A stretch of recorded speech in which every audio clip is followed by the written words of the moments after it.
Hello? Hey, hello. I'm too lazy to put your camera on my video this time, okay? So you're just gonna have to deal with it. Whoa, whoa, You're gonna have to whoa. talk with No, your no, fucking no, no. words I and don't not know if use I your can do that. goddamn hands all I the think time, a okay? lot of my communication is nonverbal. Really? Yeah. Also, I'm wearing a cool shirt, but I don't think I can. Are Bully you me. really refusing? Are you refusing me? Okay, I can do it. It's just now I'm a you're making nuanced me. communicator. You saw what happened when I tried to talk to Vaush. She's playing Metroid. It's not. I feel like we need to talk. Yeah, listen, just don't be so entitled to other people's screen real estate, okay? But there you I'm go. not entitled. I'm not entitled. It's just standards. If Okay. Yeah, if you feel like standards. this doesn't work for you, then I understand. I'll Okay, there I'm you're supposed on. to Are you change happy? the You filter. you got a cat I'm and not everything. happy. Yeah, yeah. Okay. It's a cat with a finger in its mouth. Nice. Thanks. Well, what's up? Um, you tell me, Destiny. Should I call you Destiny or Steven? What's your name? Max. Okay, you can call me Steven. I'll call you Max, okay? Nice to meet you. Nice to meet you too. The real you. The real me, yeah. Um, yeah, I don't know. What do you want to talk about? Um, Like, I feel like there's so much that we have to catch up on already. yeah. It's been like over, what, 48 hours? I know. I missed you. But so much has happened that yeah. So I guess there's like the meta conversation, the Yeah. conversation about the conversation with Yeah. Vosh. My arch nemesis. Yeah. You You're, immediately went yeah, on right after talking to me. Do you understand how rude that is? You didn't even I wait like I a week. You just immediately hopped dick right over to the other guy. yeah, I Yeah. didn't know that when I did that, to Uh-huh. be fair. But if I had, I probably still would have. Okay. I can respect that. Yeah, I mean, like, you've got quite the platform here. My channel's grown by 20% since our first little chat. So, Okay. Can I make one request? yeah. Hey, I debated a guy a long time ago about pedophilia. His name was Amosi. Okay, do you know this guy? I was gonna say, you know what I was thinking of saying to you right at the beginning? I was gonna say that I have a Christmas present for you, and this Christmas present is Requires me to that be in Singapore to view legally or something. How about we? Yeah. no, the present is that I will never get arrested for possession of CP Okay. or for rape or molestation or any other child sex crimes. Thank you so much. That means a lot to me. Okay. I know. I felt like I should tell you that because I know that it shouldn't be true, but to some extent you are taking somewhat of a risk having this conversation with me. I Wow. understand Thank you. that. I'm glad you can acknowledge that. It's a great I risk, can't. actually. I'm a basically a fucking martyr slash hero for even Well, I entertaining the know, I conversation. know, I know you don't want people to feeling bad for you about it, but I do. I think it is real. Sure. Yeah. No, I understand. Yeah. Okay. So does that answer up your Amos Yee line of questioning, or Not I don't really. It know. was kind of a joke. If you are going to get caught for it, you're Oh, not going to admit to it now. So I guess we'll find out in the next 5 years. yeah, Yeah. we'll find out in the next 5 years. I mean, Um, at some point, like people are like, "Oh, is he a Nazi or a pedophile or both? Or is he a school shooter? Or is he racist? Or is he a woman abuser?" It's like that. Just the statistical likelihood of being all those things seems pretty low. So yeah, maybe it's just a communication style maybe. difference. Okay, so you want to talk about Vosh first? Yeah, you had a conversation. So yeah, do you want to have the meta conversation first, or there were a couple of topics you Yeah. brought up? I was just kind of interested, but yeah, we can do either one. Yeah, let's have the meta conversation, and if you want to have a conversation about, pedophilia, I'm, I'm, I'm, I, I'm always I up for love that. that. What did you say? Yeah, I love pedophilia. It's a good, I love, I love pedophilia. good Yeah, conversation topic to explore. A lot of yeah. stuff. Yeah. Okay. So okay, go for it. What do you want? How did you feel coming out of it? Do you feel like it was a life enriching experience? No, it was horrible. I felt upset. Oh, I'm sorry. Yeah. Well, he said that my fans deserve lead therapy, or they need lead therapy, What does that mean? and to shoot them, lead like bullets. Jesus. Yeah. and that I that was like something I hadn't thought of, how I would feel somebody saying like that you should kill my fans. Mm-hmm. Um, I felt very mama bear then. Mm-hmm. I don't think it's not. I mean, I don't think they're actually gonna get harassed or anything. I don't think it really matters. But Mm-hmm. that bothered me. Um, it bothers me that he was evasive. Obviously, you could tell that in the conversation. Um, and then like I understand why he doesn't want to get clipped, as you were saying earlier. For sure. Nobody wants to get clipped. But I also think that capitulating to the fear of getting clipped is a bit cowardly, and I suspect Vaush does too. It And so he's trying perpetuates to it. ride this. He's perpetuating it Mm-hmm. by capitulating, but he's also perpetuating it by saying, by trying to ride the line of saying, I'm going to have this conversation and I'm not going to get clipped.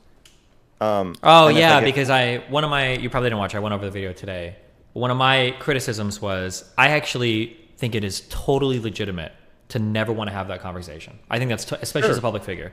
But But say that. that's why I asked him. I Yeah. emailed him in advance and said, "Here are the topics I want to talk about. Are Mm-hmm. you interested in any of these?" And then, like, I Mm-hmm. was giving him a chance to say no Yeah. in private. So if you want to be like, I'm not talking about this type of thing, that's fair. But don't be like, well, I'm going to talk about it. But then when you talk about it, you just like morally grandstanding the entire time and then trying to escape when it gets too hairy. That's stupid. I think that makes you a loser. Yeah. Yeah, and I felt like I felt that he had decided the conversation was over a few minutes before that Okay. and was waiting for a good exit. And I think I obviously gave him one, but I think that not intentionally. I didn't know he was going to hang up, but in retrospect, it seems like he had decided he was done before then. Probably. Yeah. If your answer is between 14 and 17 to the hypothetical strip club, what age is the average American male most attracted to? Mm-hmm. Why wouldn't you say 15 and like I guess why wouldn't you just say 16 then or 17? Well, I Why think it's because if you don't if you you don't want rightfully pointed out that there's a huge chasm between 14 and 17. And yes. Vaush tries to ride this line. He tries to live, there's two Vaushes inside of you. There's the Okay. logically correct Vaush that is argumentatively valid and sound.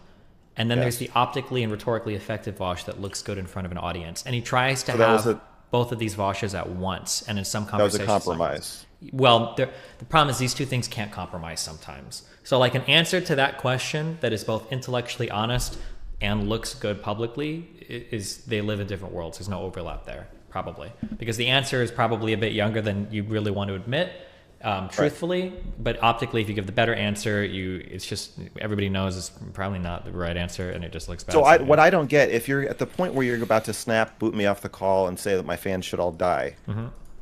wouldn't you just switch to optics mode and say, either just say, honestly, I have no idea. What do you think? If Well, you're but he setting up a did. He tried. He hypothetical, tried to get you on the like. Are you fishing for a certain answer? Is there something you want me to say? He tried to do that a couple it's times. Yeah. but that's different from just kicking it back to me. As soon as he said, "Well, do you have an answer?" I said, "Sure. We'll just go with my answer. That's fine. We don't. I like if you don't want to answer, that's fine. What I can't stand is you telling me that you did answer when you didn't. Sure. You got to admit that you don't want to answer, and I'm not trying to like catch you on that. I think evasiveness is like poison in any kind of honest discussion of anything. And so if you're going to be evasive, you have to say, "Oh, I'm evading this," or just lie. Just like if you want to just say 20 or 18, just say that. No. I don't understand.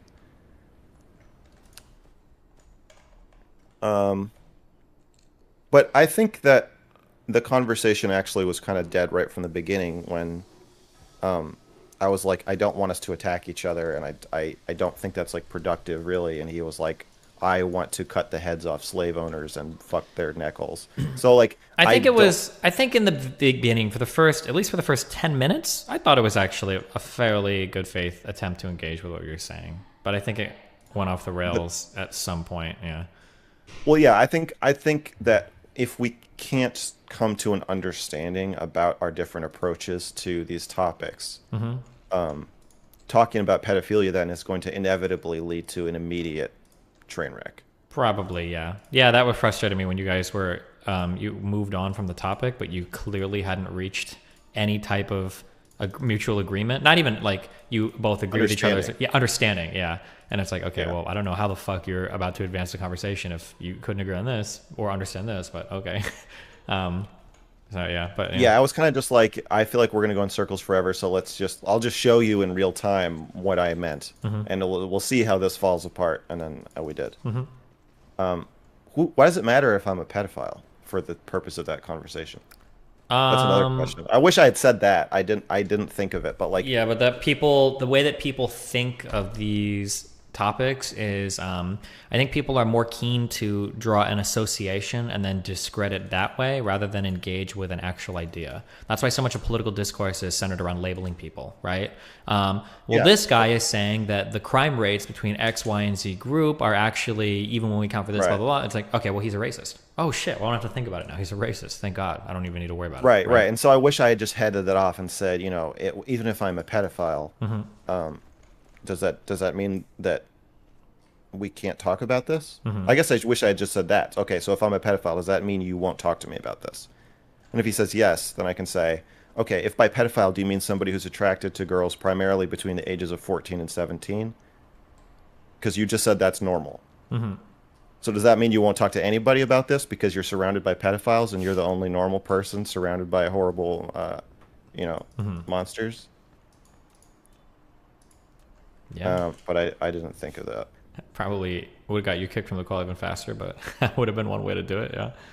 Yeah, yeah. But no, I didn't know that. I heard about your falling out like 30 minutes before I went on. Well, nice. Um,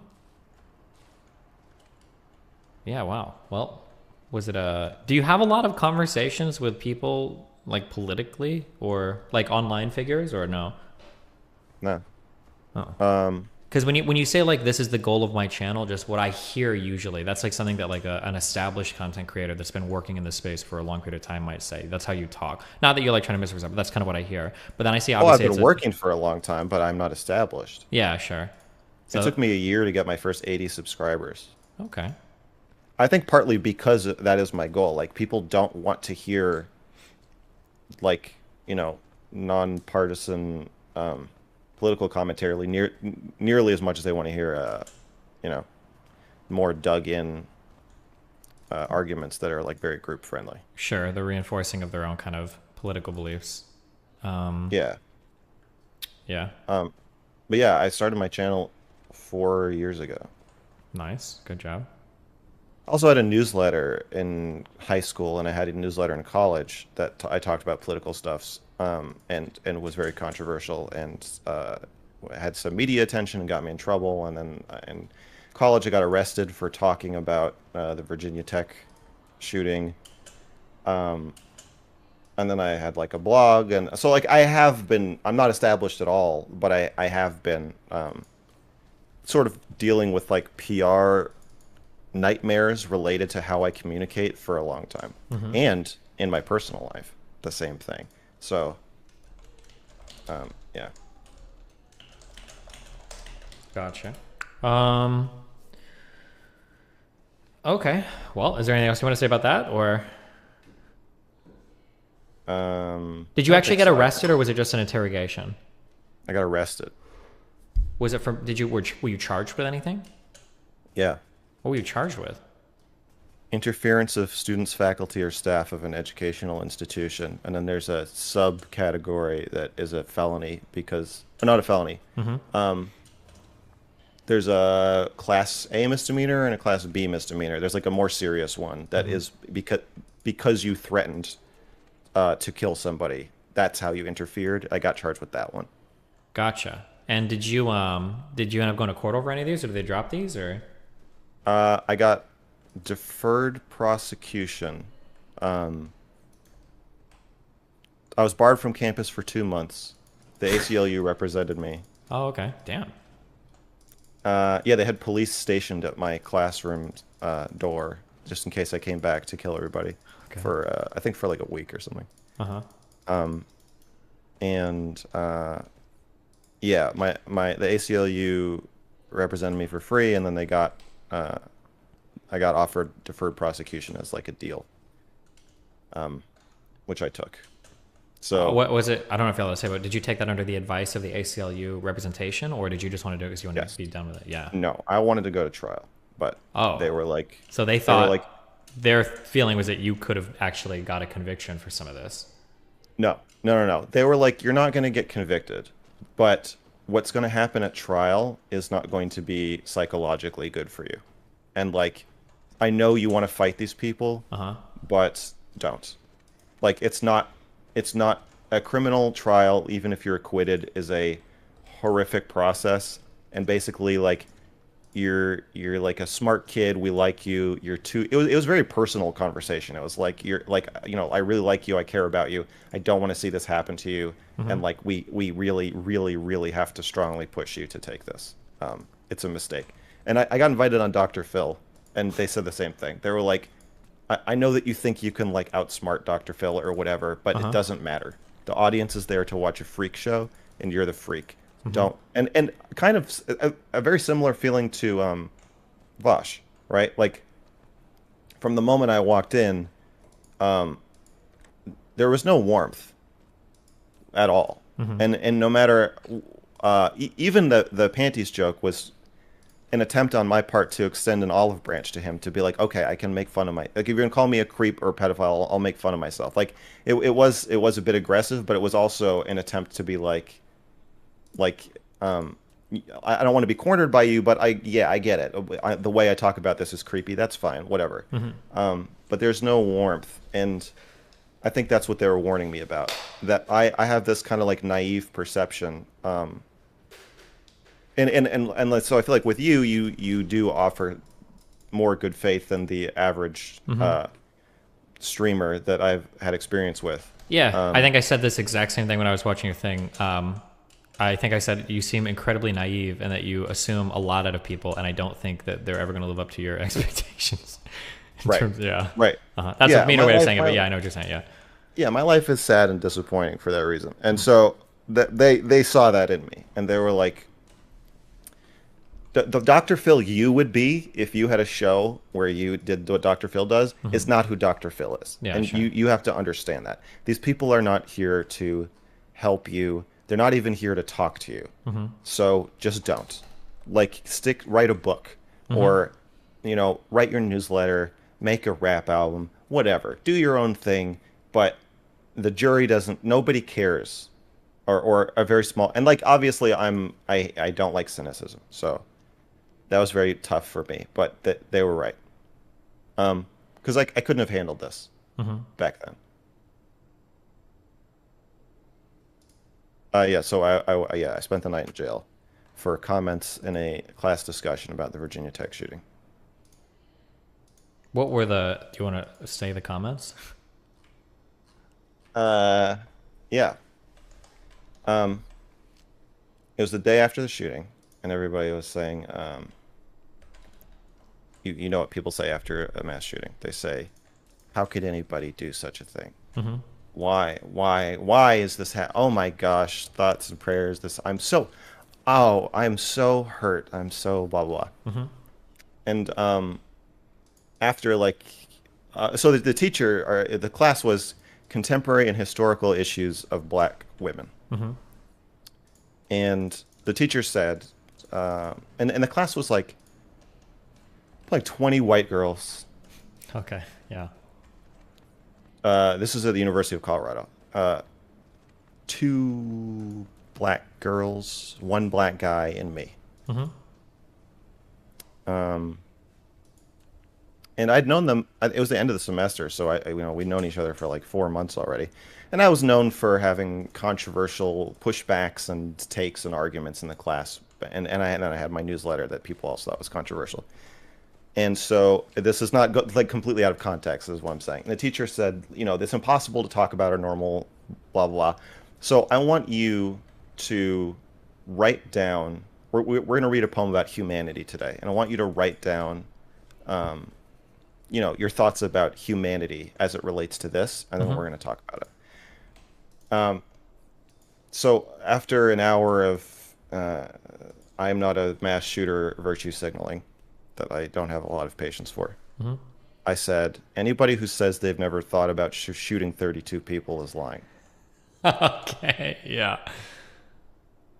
Um, I said, our every popular media that we have is filled with violence. We play video games where we shoot people. Mm-hmm. We watch sports where people give each other concussions and break each other's bones. We watch people fight. Like, everything is about violence and guns in American culture. And Mm-hmm. so the idea that you are saying you don't understand why someone would shoot their classmates is not true. You do understand. And I don't think that we're going to be able to stop it if we pretend we don't understand. Mm-hmm. And I think that rather than demonizing or dehumanizing the person who shot these people, if you want to save more people, what we have to do is empathize with him and figure out why he did that, and then stop doing whatever it is that's, or find another way to prevent it or whatever. But like, school is horrible. Like, we treat students horribly, and students treat each other horribly. And so it's not, when I see a mass shooting, I don't think like, oh my gosh, I'm so puzzled. I think like, it's horrible, but I understand why it's happening. It's not puzzling to me. Mm-hmm. Um, Might be a and every little bit jumping the gun, but I understand what you're saying. People, this ties back into a lot of what you talked to Vaush about, in that we really want to otherize people that do horrific things, and I think one of the reasons why is because if we feel like they're like of a fundamentally different like material than us, then we could never be them and they could never be us. Like, they're like, a Nazi is, they're not human, they're monsters. It's totally different. Mm-hmm. that's the nice reading of it. Okay. Another is that we're playing a game of Among Us. And when Vaush says that's pretty sussy or he's self-reported, Mm-hmm. he is literally alluding to this conversation is actually not an academic conversation at all. We're playing a game of Among Us, and one or two of us is a pedophile.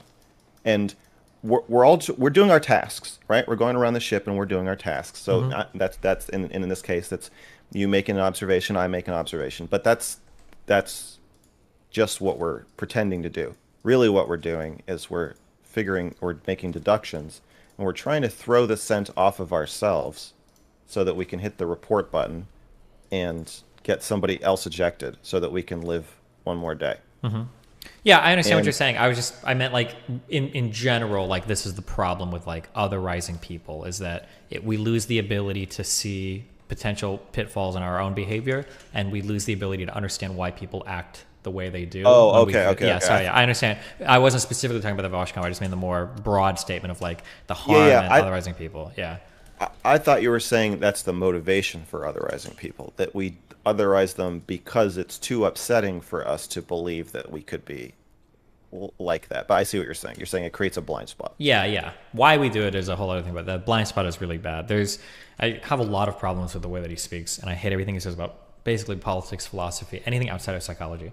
But Jordan Peterson has a really interesting take on, or he said something that I thought was really smart, where he mentioned something about when he hears a story about like a horrific action, I think most people's response is generally like, that was horrible. I can't believe any human could do that. And Jordan Peterson says the way he views it is like, he's like, I wonder what it would take to push me to do that. And I think that's a better, as strange as it sounds, I think that's a more healthy way of framing the mind, because everybody's human and a lot of people have done some crazy shit throughout human history. And it's probably good to view it as like, well, what would it take to push a person towards this, rather than to view people as being of a fundamentally different material that makes them not like us, which means we miss basically everything. We don't know why things are happening. It's a bad thing. Yeah. Yeah. Mm-hmm. It's more productive, obviously. Like, I agree with you that it's internally more healthy to the individual, but also like for problem solving perspective, like, yeah, if every time something awful happens, we're all required to express puzzlement, then we can't solve problems. No. And it reminds, there's even like, I think Bill Burr even has like skits on this, where you'll there are certain platitudes that we'll say. Like one I think is like one skit that he has is like, you should never hit a woman or something, and he's got like never. I think he says it's trying, and obviously you shouldn't hit people, or whatever. But like it's like a platitude, It's like, well, hold on, we're really, and it's just funny ways of questioning these things we kind of take for granted. But okay, go for it. I made a video called "How I Learned to Stop Hitting Women." What was the answer? Boundaries, but okay, that'll do it. Short. But yeah, my ex and I used to hit each other, and took me a long time to figure out why, and to learn to stop. Oh, okay. Well, that's good that you learned to stop. I was in my ex-wife and my kid's mom. We were in a very physically abusive relationship, so I can empathize a little bit, unless you guys were just like play fighting or something. But yeah. No, it wasn't play fighting. We were hitting each other. It wasn't super physically abusive. It was just like it was too much, but not like black eyes or anything. Like no, we weren't damaging each other. It was just like basically what I came to is that if someone isn't empathizing with you, and then you grab them or hit them or slap them or push them or whatever, and then they do what you say, they're doing it out of self-preservation or because they care about themselves. Basically, it's a way to like connect a circuit that is not actually connected, to make it seem like they're listening to you when really they're like, okay, stop fucking touching me. Sure. And that and then also the fallout of like the crying and the comforting and the apologizing, and then like you can unite with each other against the bad thing that happened, even though you or the other person just did it. It's like a weird bonding cycle. Yeah, there is a definite when you're in an abusive relationship, the comeback after the abusive moment is an incredible high. Yes. Yes. Yeah, because you're like, I thought you hated me. I thought you wanted to kill me, but actually you love me. And we love each other, and we're doing this. We're fixing this. Yeah. Yeah. It's like a beautiful moment that you created by like doing something awful like 20 minutes earlier. It's very weird. And it's why people get stuck in abusive and really unhealthy relationships for a long time. Yeah, because there's a great part of it that people don't talk about. Yeah. So you can add woman batterer to the list. Gotcha. So then the teacher said, are you saying you've thought of... So the teacher did to me what Vaush did to me, right? Like if I made the panties joke and Vaush just laughed and said, I don't think androids really wear panties, but okay, whatever. What's your point, Max? Where are you going with this? You sick fuck. Or are you trying to make an argument, or are you just saying weird shit? And then I would say, okay, here's my argument. Like he didn't have to tell his audience like, you're a pedophile. Man is a predator. He's a pedophile, and he's gonna. Oh yeah. Also, I heard you say predator and pedophile are not necessarily the same thing. Like you can be a predator without being a pedophile, and you can be a pedophile without being a predator. But and so like if we're talking about the average age of attraction, that what does that have to do with me messaging his fans? They're not related at all. Maybe he thinks his average fan is 12 years old. No, I'm just kidding. Okay, go ahead. Well, that was another thing that dawned on me after the conversation. I was like, oh, were we just talking in front of a bunch of kids? Yeah. Because then I don't take responsibility for that because it's his show. But I'm like, maybe you should have said you don't want to talk about it because your audience is young and it's weird to talk about that in front of them. I don't know. But yeah, basically she did the same thing. Instead of saying like, Max, what are you getting at intellectually? She steered it in the other, almost the exact same question. She said, are you saying that you've thought about shooting 32 people? And you said, yes. I said, thought about it or considered it? And she said, both. And I said, well, I'm saying everybody's thought about it. So like, yeah, I've thought about shooting people. I've never considered it. No. Okay. And she said, because now you have a room full of people who are worried that you're going to come to class and kill them all on Thursday. And you said, not on Thursday. I said, I'm not going to come to class and kill everyone on Thursday. Yeah. And she said, or any other day. And I said, or any other day. And then we talked more about the like theoretical part. People were saying like, well, people were like, why do you keep blaming this kid's parents? How do you know his parents did anything wrong? And I was like, dude, like, if my child comes to school and like shoots a bunch of people, like if you shoot your classmates, it means your parents fucked you up. Like, there's no way around that. He did not have good parents. They screwed up. This is like a fact. Like, obviously, no matter how shitty school is, if you kill your classmates, then you have super deep personal problems at home. But I said we can't control that. We can't go back in time and like fix his family. So what we can do is try to think, how can we make school a better place for kids so that they don't want to kill each other? Sure.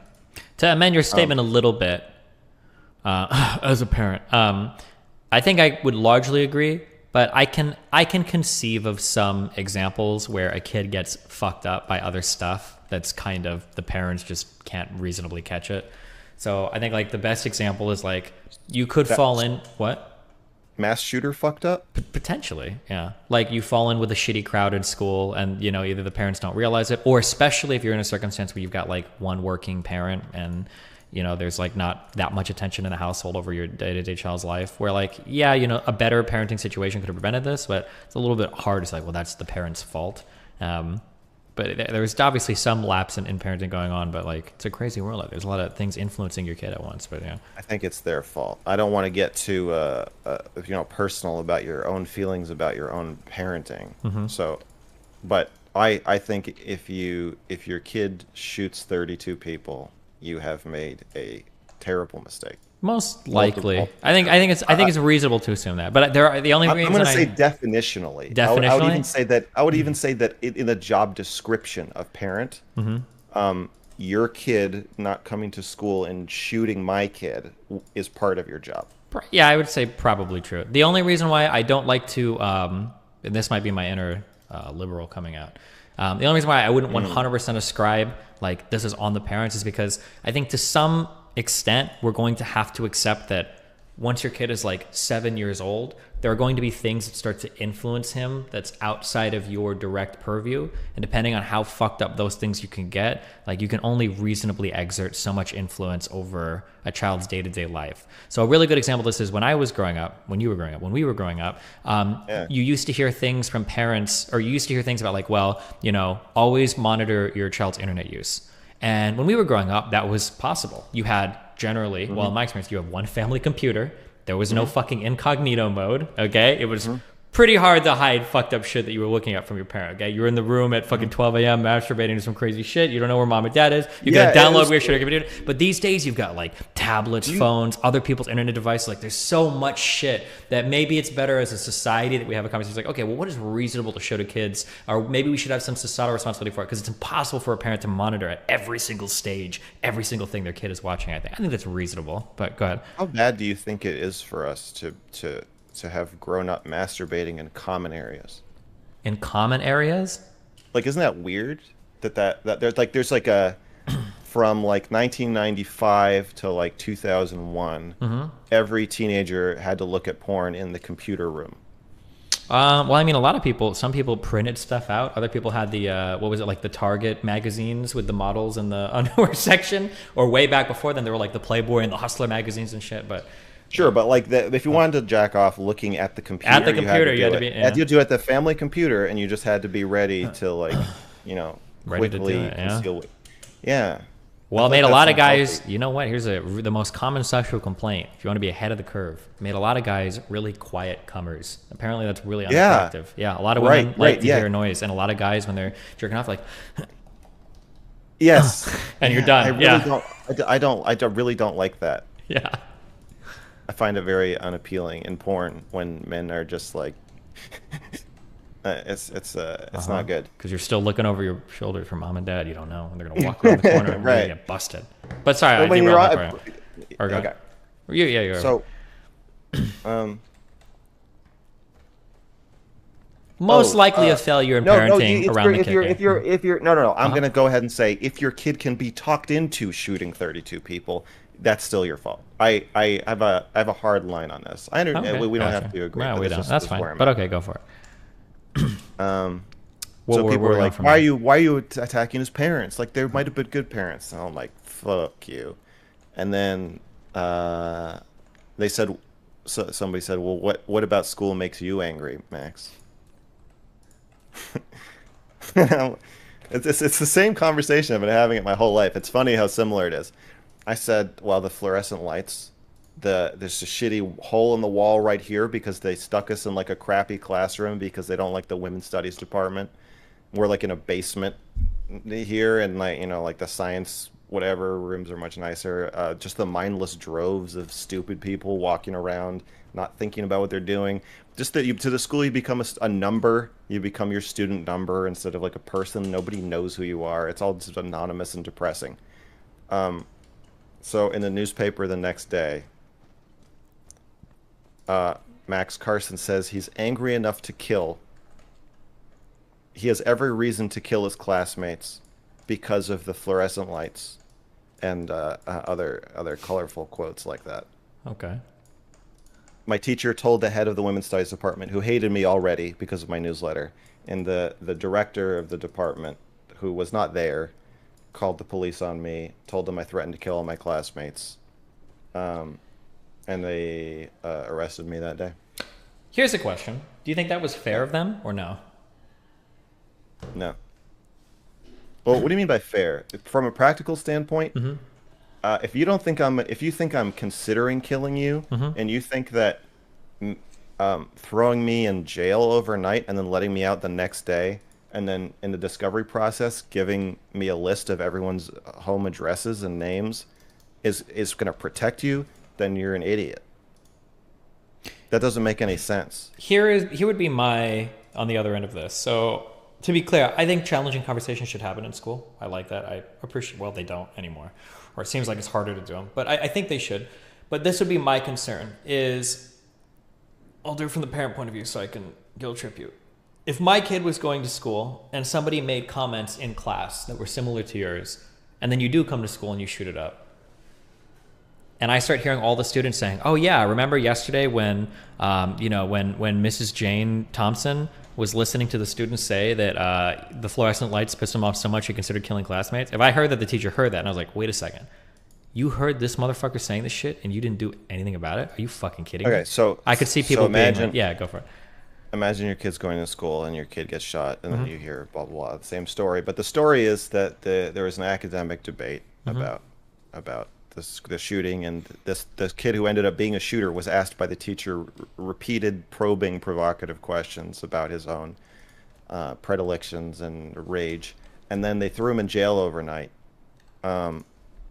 There was no real wellness check. No psychologist or therapist made any kind of assessment to determine whether he should be put in a psychiatric ward or institution. Oh, and then they let him out? All they did was charge him with a crime. And actually, at the end of that, they gave him your home address because you're local, so your kid lives at home. They gave him your address, and they put one cop outside the door of the classroom, for show. But he blew the cop's brains out on his way in, and then shot your kid.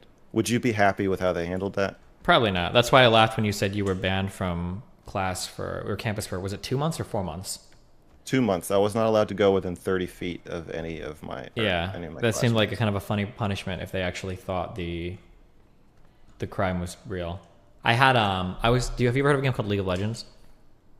Yes. It's a horrible game. Yeah. I was playing with a friend, and when we were talking, I mentioned about like if we fucked something up, I was going to kill his whole family, and I was joking. I was obviously joking. Right. But when I made that joke, I was banned for 7 days for threatening somebody's family, and I just thought that was kind of funny because it was like, well, if you really thought that I was threatening his family, that's really just a 7-day ban. Wait, shouldn't I be permabanned? Why would you make me? So if you were really like a terrorist, yeah.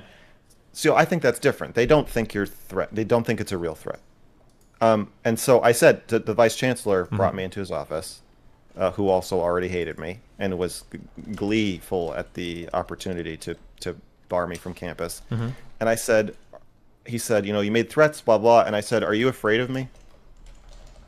Like, seriously, we're alone in your office right now. Are you physically afraid of me? And he said, no. And I said, are you afraid I'm going to come to campus and attack people? And he said, no, not really. Mm-hmm. And I was like, okay, then what the fuck are you suspending me for? Like, I understand in League of Legends, if you're saying we have community guidelines and, you can make jokes and you can say stuff, but at a certain point we draw the line because we're a private company and we don't want that kind of talk in our community. That's one thing. But the government can't do that. It's a state school. The state cannot say, hey, that's too much. We don't like that. Mm-hmm. They can't do that. It has to be a crime. Oh, sure, yeah. To be clear, I wasn't banned on League, also I was banned on Twitch. But I understand what you're saying, yeah. It's a little bit different. Oh, I yeah. see. Yeah, that's yeah, why. No, if I had typed it in a League chat, I could understand more. But I said it on Twitch where I was clearly joking. Everybody knew I was joking, but I still. Right. But I understand what you're saying. This is like a legal thing because you're a state school, government, public institution. Yeah. Exactly. And so, but yeah, even if we take the legal aspect out of it, just from a practical standpoint, if I were the teacher, and I thought one of the kids was saying, oh, you know what? I thought, is it weird? I think about shooting people. Not saying we all have weird thoughts, but saying we all have normal thoughts and it's normal to shoot your classmates, right? I thought that was normal. Okay. I would immediately redirect the conversation, and then I would say, hey, can I talk to you for a bit after class? I kind of want to check in with you.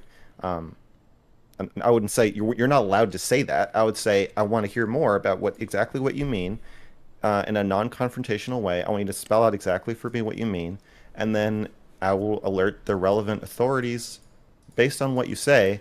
And I think ideally you'd be interviewed by somebody who's trained to conduct kind of these, to do a psych evaluation and find out how much of a risk you are to yourself and others. And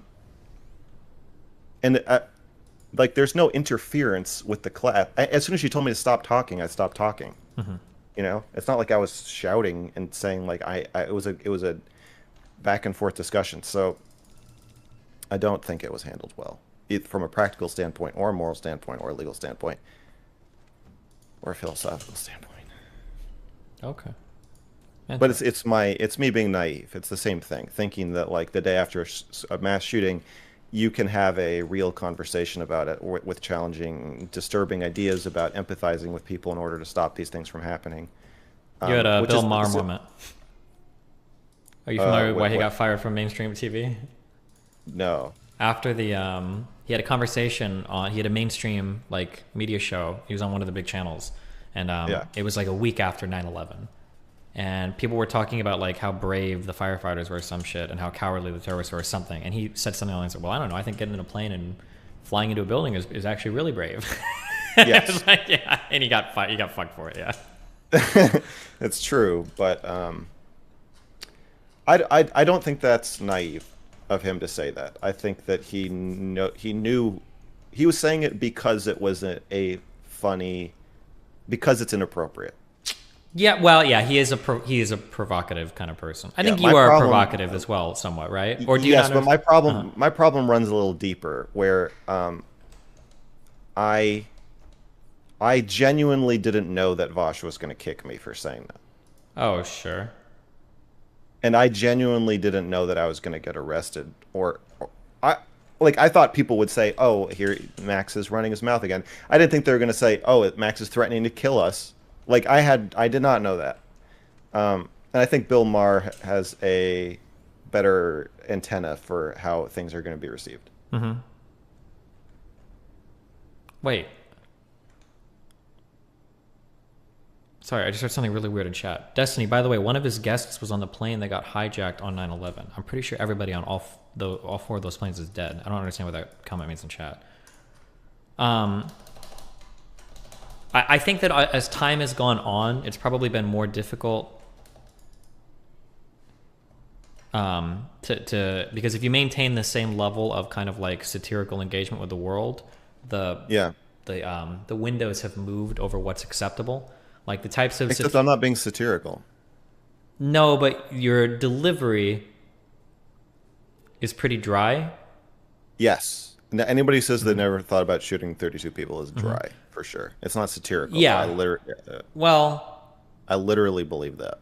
The it's true, but like the way that you engage with the statement sometimes could be the same way that somebody that's considering doing it would engage with the statements. Does that make sense? There's a there are social norms. This is going to sound really strange, okay? Follow me for a second. There are social norms, and sometimes violating the social norm, even if the norm in and of itself is meaningless, could be cause for concern, right? Yes. The fact that I think it's fine to talk about a strip club full of 9-year-olds, even if the norm that we don't make jokes like that is stupid, the fact that I Would do break that the norm is as cause a for data concern. point. Yeah, exactly. Now, Yes. I'm stating that because descriptively, as the world is, that's true. That doesn't mean I agree with it, and I do think that people take that too far sometimes.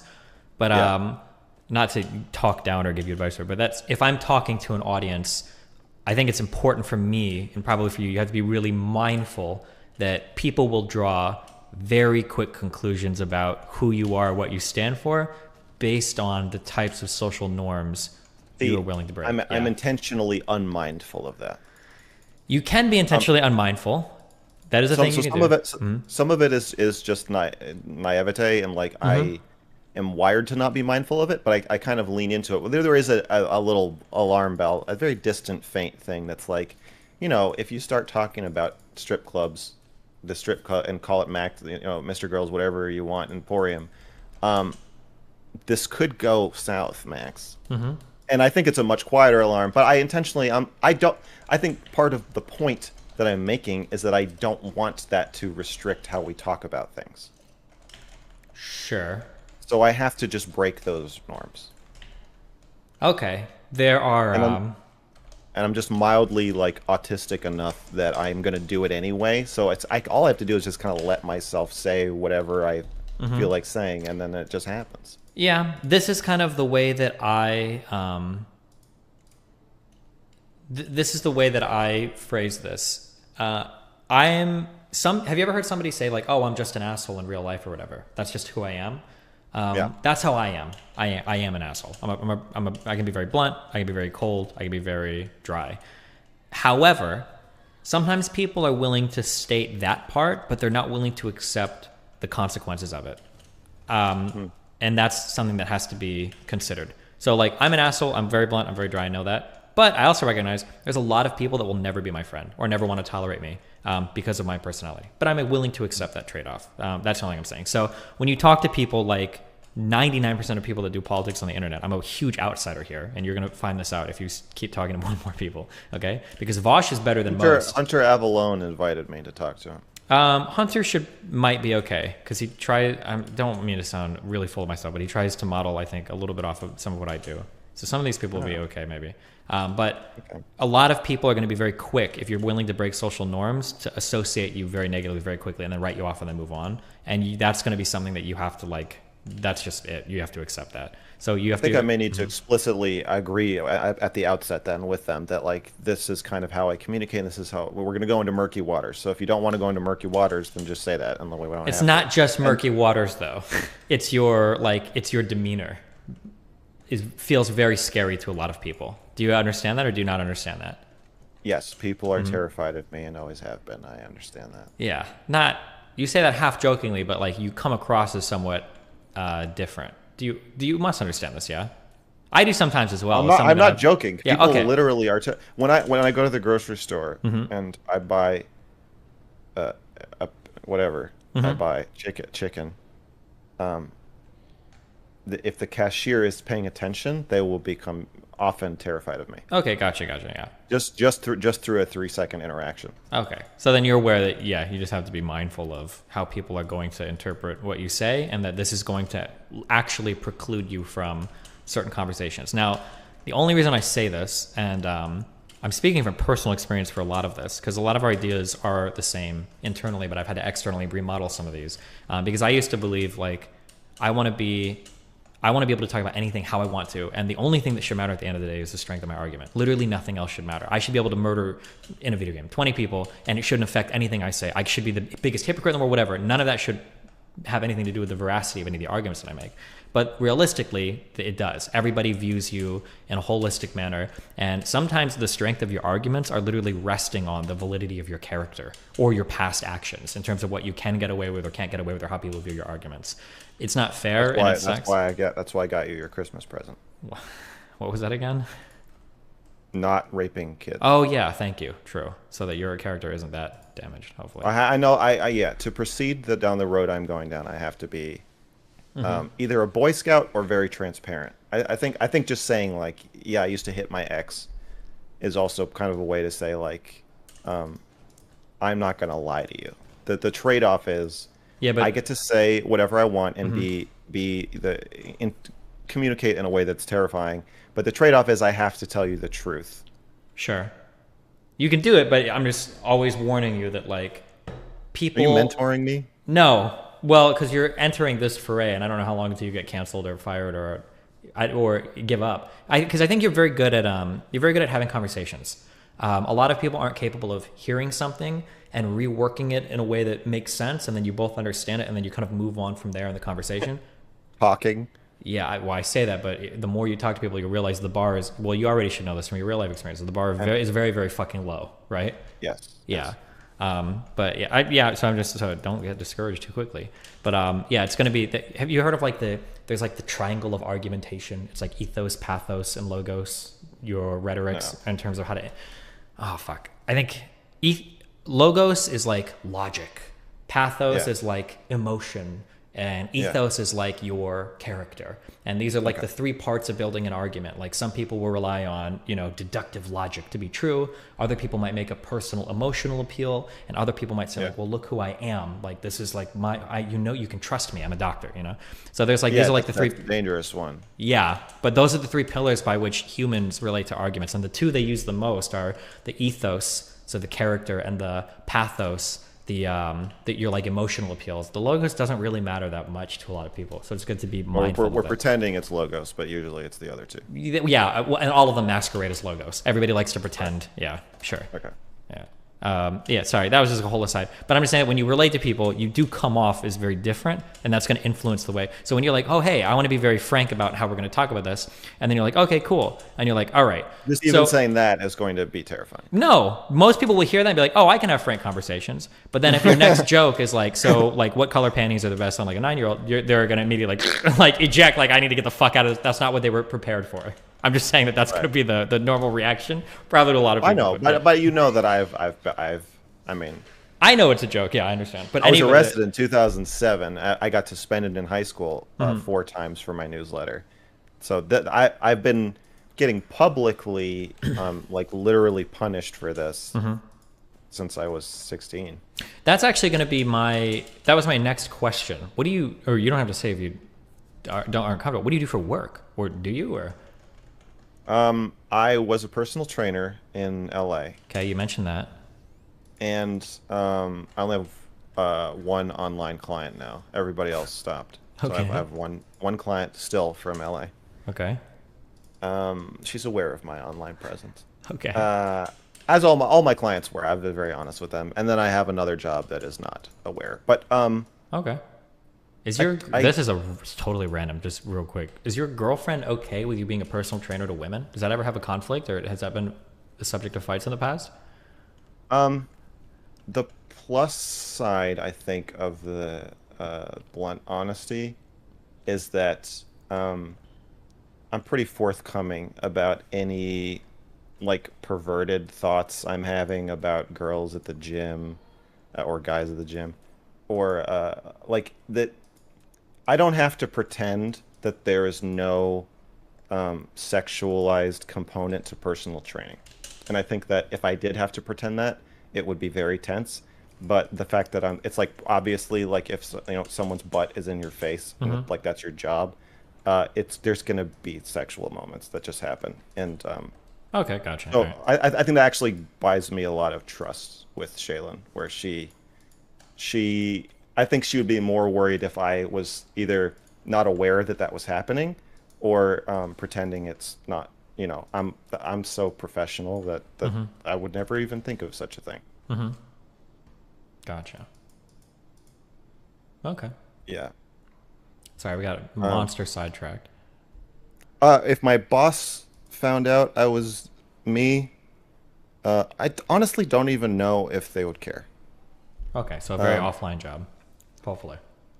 um, no, not really. But the people I interact with don't know my last name and don't see me, and then the people I work for don't give a shit about politics. So I honestly think that because there's no way it would ever cause problems for them Mm-hmm. directly, I kind of think they would just say, whatever. Gotcha. I'm gonna do one more bit of condescension. Be careful with that because you'd be surprised at how many people care about really fucking stupid shit. But maybe you are truly in an insulated area where it would never hurt you. But oh my god, dude, that shit reaches into so many tendrils are out in every area of life. So Yeah, I know. just be Um, careful. Yeah.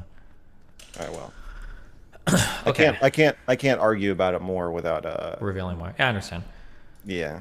Okay. Well, going way. Okay, we looped really hard around to Yeah. stuff that wasn't relevant. Well, no, everything's Well, relevant. it's all part of the context, I think, of how because the argument with Vaush is not really. I think we should talk about pedophilia personally, but the argument with Vaush is not really about pedophilia. The argument was about how to have conversations. Mm-hmm. I think in pedophilia was the schism in like why we can't have conversations. It was the breaking point to show us why we can't talk to each other. Okay. I agree. Okay, In that conversation, it was, yeah. Or maybe in a so lot of conversations, but yeah, okay. which strip club do you think would be the most popular? I think we settled at, I think I said 16 or 17. That's what I would feel. Okay, so I said 15 or 16. Mm-hmm. You said 16 or 17. Guess that makes me a pedophile. No, so okay, so that's pretty much this. We'll just say 16. Uh-huh. Um, in the Beatles song, I saw her standing there. She was just 17, and you know what I mean. God, I fucking hate the Beatles, but yeah, what about it? What's your problem with the Beatles? They're just fucking overrated pop trash. But What sorry, doesn't that mean you hate Beatles fans, but not the Beatles? Or you're no, saying I that hate the them fandom both. has made you hate them? Even the fact that the Beatles. No, I'm just kidding. I don't hate the Beatles. I'm just not the biggest fan of the Beatles. But go ahead. Sorry, we sidetracked again. But yeah, okay. Okay. 17 standing there. Yeah. And you know what I mean. It's the Mm-hmm. second line.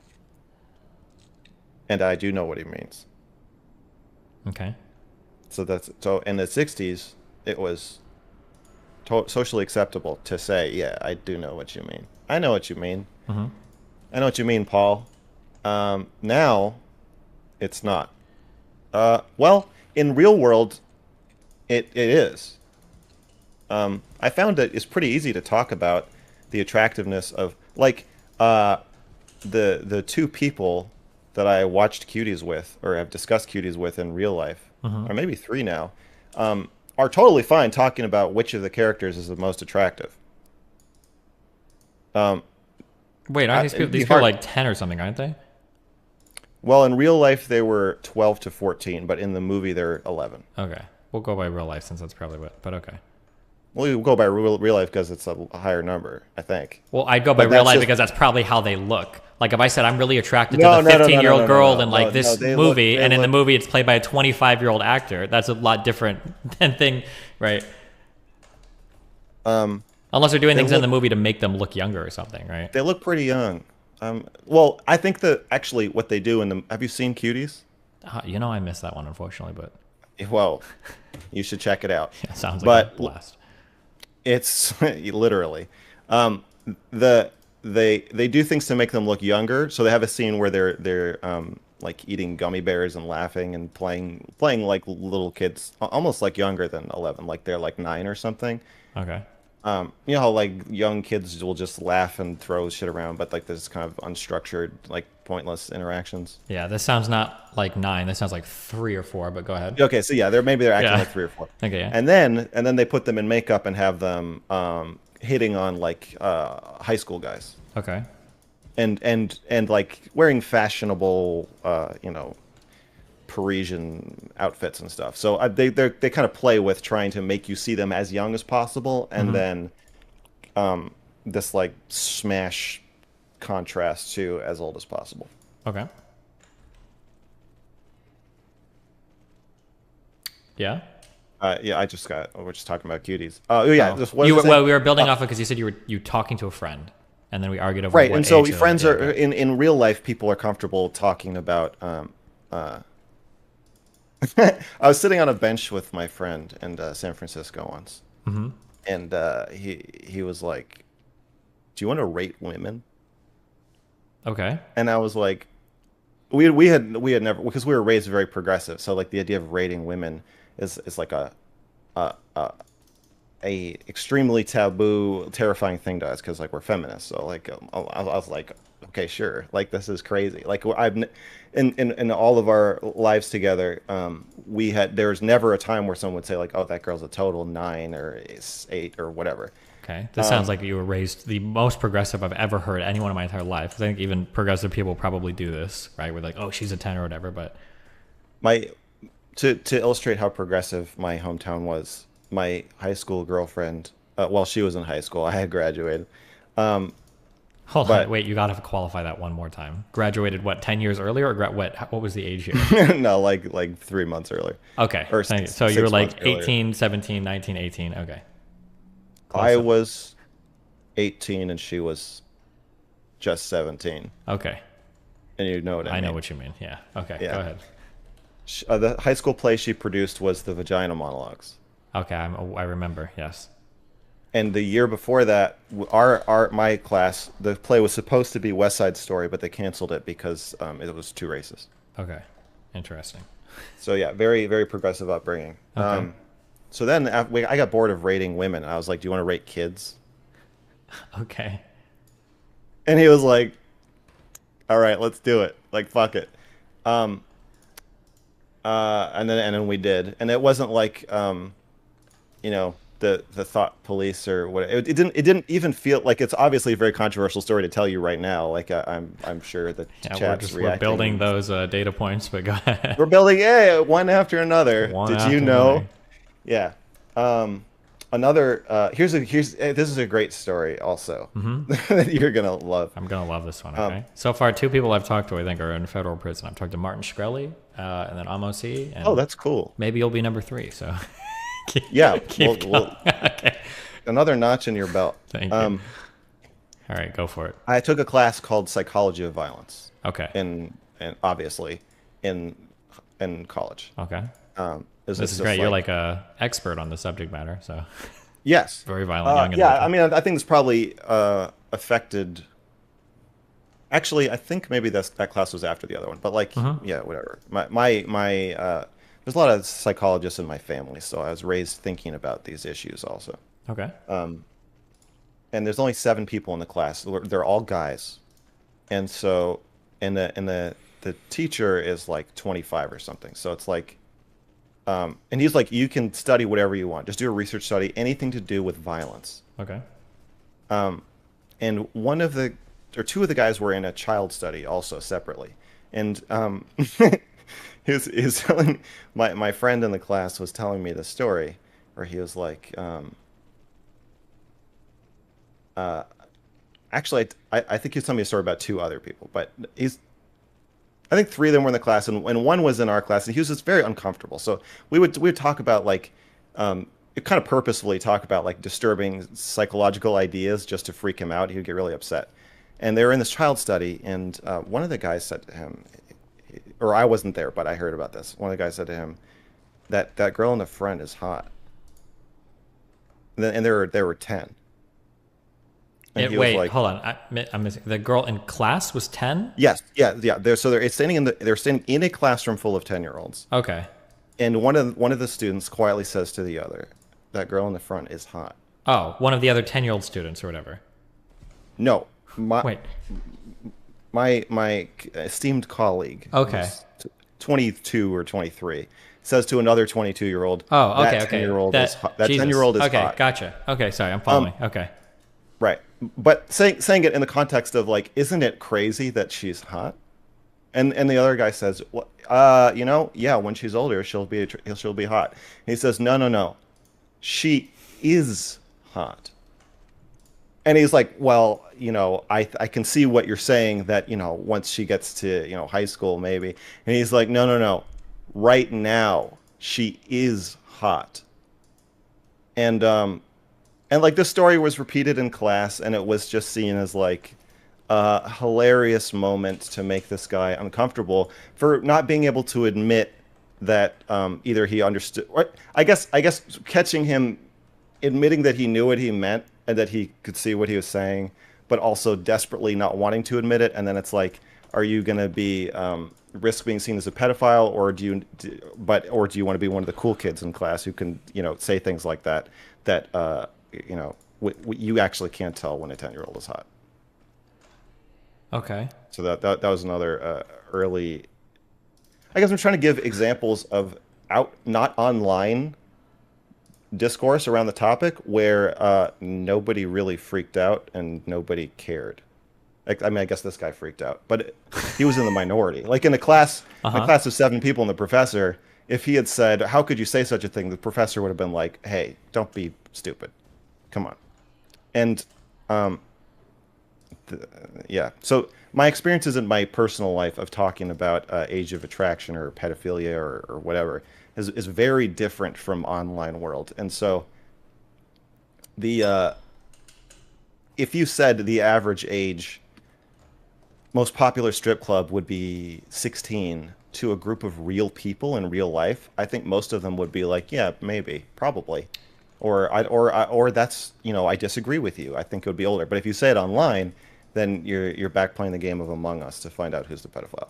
Maybe, yeah. I think this might super vary based on the type of people that you are with or the types of jokes that you say. So I would say that, like, in my high school experience, I was a very edgy person growing up, way more than the norm. And I think I could probably get away with the types of jokes that you're talking about now. But if I were to repeat these jokes... they're not jokes. It's funny. They're funny, but they're not jokes. Well, like the guy wasn't joking about the 10-year-old. He was saying, "Hey, we have a problem here. One of these 10-year-olds is hot, and like I'm gonna make you talk about it." Okay, but if you find a 10-year-old hot, you actually, it's not then a joke, and you probably are like a pedophile. I don't agree with that. A 10-year-old? Yeah, I think that's the point he was making. Is he was saying, "Hey, something weird's happening. 10-year-olds are not usually hot." Okay, right, let's back up for a second. I'm curious. What is a pedophile to you? What does that mean? What do you like in a 10-year-old? What is a pedophile to me? That's a good question. I'm fine with the colloquial definition of you are so attracted to people who are below the age of consent that you are willing to go to jail for it. That's the Amos Yee definition. Yeah, Amos Yee is not a pedophile. Why not? Like, because how old was the girl he's grooming? 14. Like, if you're attracted to 14-year-olds, clinically, you're not a pedophile. Okay, hold on. We're gonna rework this a lot, okay? Because I have an understanding of what a pedophile is, and then we have let's slow down. Let's back. Well, hold up. on. That's what I'm doing. We're backing way up. Yeah, we're backing way up I know, right now. Okay. I'm just messing around. Yeah. So, I would say that a pedophile is somebody that is attracted to prepubescent bodies. That's what a pedophile is. So somebody that is attracted to like a 16, 17-year-old, maybe probably not, but like somebody that's attracted to like a 9 or 10-year-old. But you called Amos Yee a pedophile not 2 hours ago, and there's no evidence that he's attracted to prepubescent. Sure, I'm being more strict with definitions now in the legal sense. You're not being more strict. It's just different. You're changing the definition. Well, because we have the legal definition of pedophilia or whatever, I think is fucking somebody under the age of consent. Isn't that the legal definition? Wouldn't you call that person like, convict? No, there's no legal definition of pedophilia. There's a clinical definition. Then there's different colloquial definitions that are all overlapping, but there doesn't seem to be one agreed upon one in use online, except below the age of consent. Okay, there might not be like a legal definition of pedophilia, but there is a legal definition for like child pornography, right? And a 17-year-old is considered a child insofar as pornographic purposes go. So I think it's not a stretch to say that a lot of people view like anybody attracted to somebody. That was even in the definition you gave me. Below 18 is a pedophile. I'm using the layperson's definition. Sure, and that's what I was using when I talked about Amos. We're surrounded by lay people. And that's what I was using talking about Amos. I don't know if Amos is actually a pedophile. If you want to push me hard on that, I don't actually know. That was just a joke I made earlier because he got arrested for having child porn. There is no, I think the safe way to say it is there is no evidence that he is. Possibly, sure. There isn't. I just. I don't know if there isn't because I don't know what child porn he got caught with. Do you know what was it just with that 14-year-old or was it other child porn? Because there might be a lot of evidence that he's an actual like pedophile. Maybe the child porn was of like 8-year-olds. If you're a pedophile, you don't groom a 14-year-old. Why would you do that? Maybe it was the youngest reach he had. Maybe the 14-year-old looks incredibly prepubescent. I don't know. There's better ways to get yourself alone in a room with a child. Hey, just because you're a pedophile doesn't mean you're a master manipulator, genius groomer. Okay, maybe he was a shitty pedophile, right? Those can probably exist, right? Okay. There might be some guy that's really into fucking fat chicks, and the most you can find is like a 150-pound, 5'7" woman. He's like, oh, fuck it, chubby enough, I don't agree with you that the thing that makes you attracted to a 14-year-old is the same thing or is a smaller amount of the thing that makes you attracted to a 9-year-old. I agree 100%. That's why I'm trying to. I agree. That's why I'm trying to give you a definition of what I think pedophile is for the conversation going forward, or how I'm using it, so that we can be on the same page. I'll use whatever definition you want. Okay, gotcha. Okay, so so we're ignoring all previous comments about Amosi. Okay. So yes. When I think of a pedophile, I'm thinking of somebody that is attracted to a body that is prepubescent. It hasn't gone through puberty, and it's not exhibiting that sexual dimorphic stuff for how bodies change post-puberty or during puberty and post-puberty, right? So I have 3 questions. Go for it. Frequency of attraction, exclusivity of attraction, and intensity of attraction. Okay. Those are 3 statements. What's the question? Well, where are the boundaries for these factors in your definition? If you're ever attracted to a prepubescent body, then I think it's like a binary. I think that's a yes or no thing. Like you either do have that attraction or you don't. I don't think you can have it in degrees. So if I go through my entire life, a Boy Scout, law-abiding citizen, never even looked sideways at a prepubescent child, but on my deathbed, when I am 89 years old, I have some kind of stroke or something, I see through the door in my hospital bed, I see a 10-year-old walk by, and I think, ooh, oh my god, look at that. I am now a pedophile and always was. Always were a pedophile, yeah, I would say, probably. And thank God you found it on your deathbed. You don't even have to worry about it now. Oof, how lucky for you. Okay, so I don't agree with your definition, but why not? I will. Or here's actually, well, hold on. I'll flip the question back again. Do you think that it's normal to at any point be sexually attracted to a prepubescent body, like a 9-year-old or a 10-year-old? Yes. Really? Yes. Okay. The studies show that is normal. No, first of all, that's not true. It is true. What? No way. What do you mean? That phallometric studies and studies where they show you pictures of naked people at different ages and tell you sexy stories and not sexy stories. Basically, my understanding of without citing anything specific, and you can. I don't really like bringing up studies. I don't generally either, but this is contradicting something that I'm pretty sure about. And I'm not going to say like, give me the study, you're wrong, but it'll be something I'll look up later because my understanding my understanding is that most men can be aroused by images of underage and prepubescent children. Okay, wait, okay. There's 2 hugely different things. Hold on, I just want to qualify everything so that we're... In a sexualized context. Sure, yeah. I want to qualify everything. So when we say underage, I can agree with that. If we're talking like a 17-year-old. No, prepubescent. Okay. Here's how I so put prepubescent is way different than underage. Because 17-year-old versus a 9-year-old, we're in totally different worlds now, but okay. Of course, man. Here's how I put it to Andy Worski. Okay. If an 11-year-old... I used a robot again. I said an android that looks exactly like an 11-year-old girl is going to give you a lap dance. Yeah. If you get a boner, uh, a gun, there's a shotgun to your head. If you get a boner, it blows your head off. But if you don't, you get $1,000,000. Would you want to sign up for that? Uh-huh.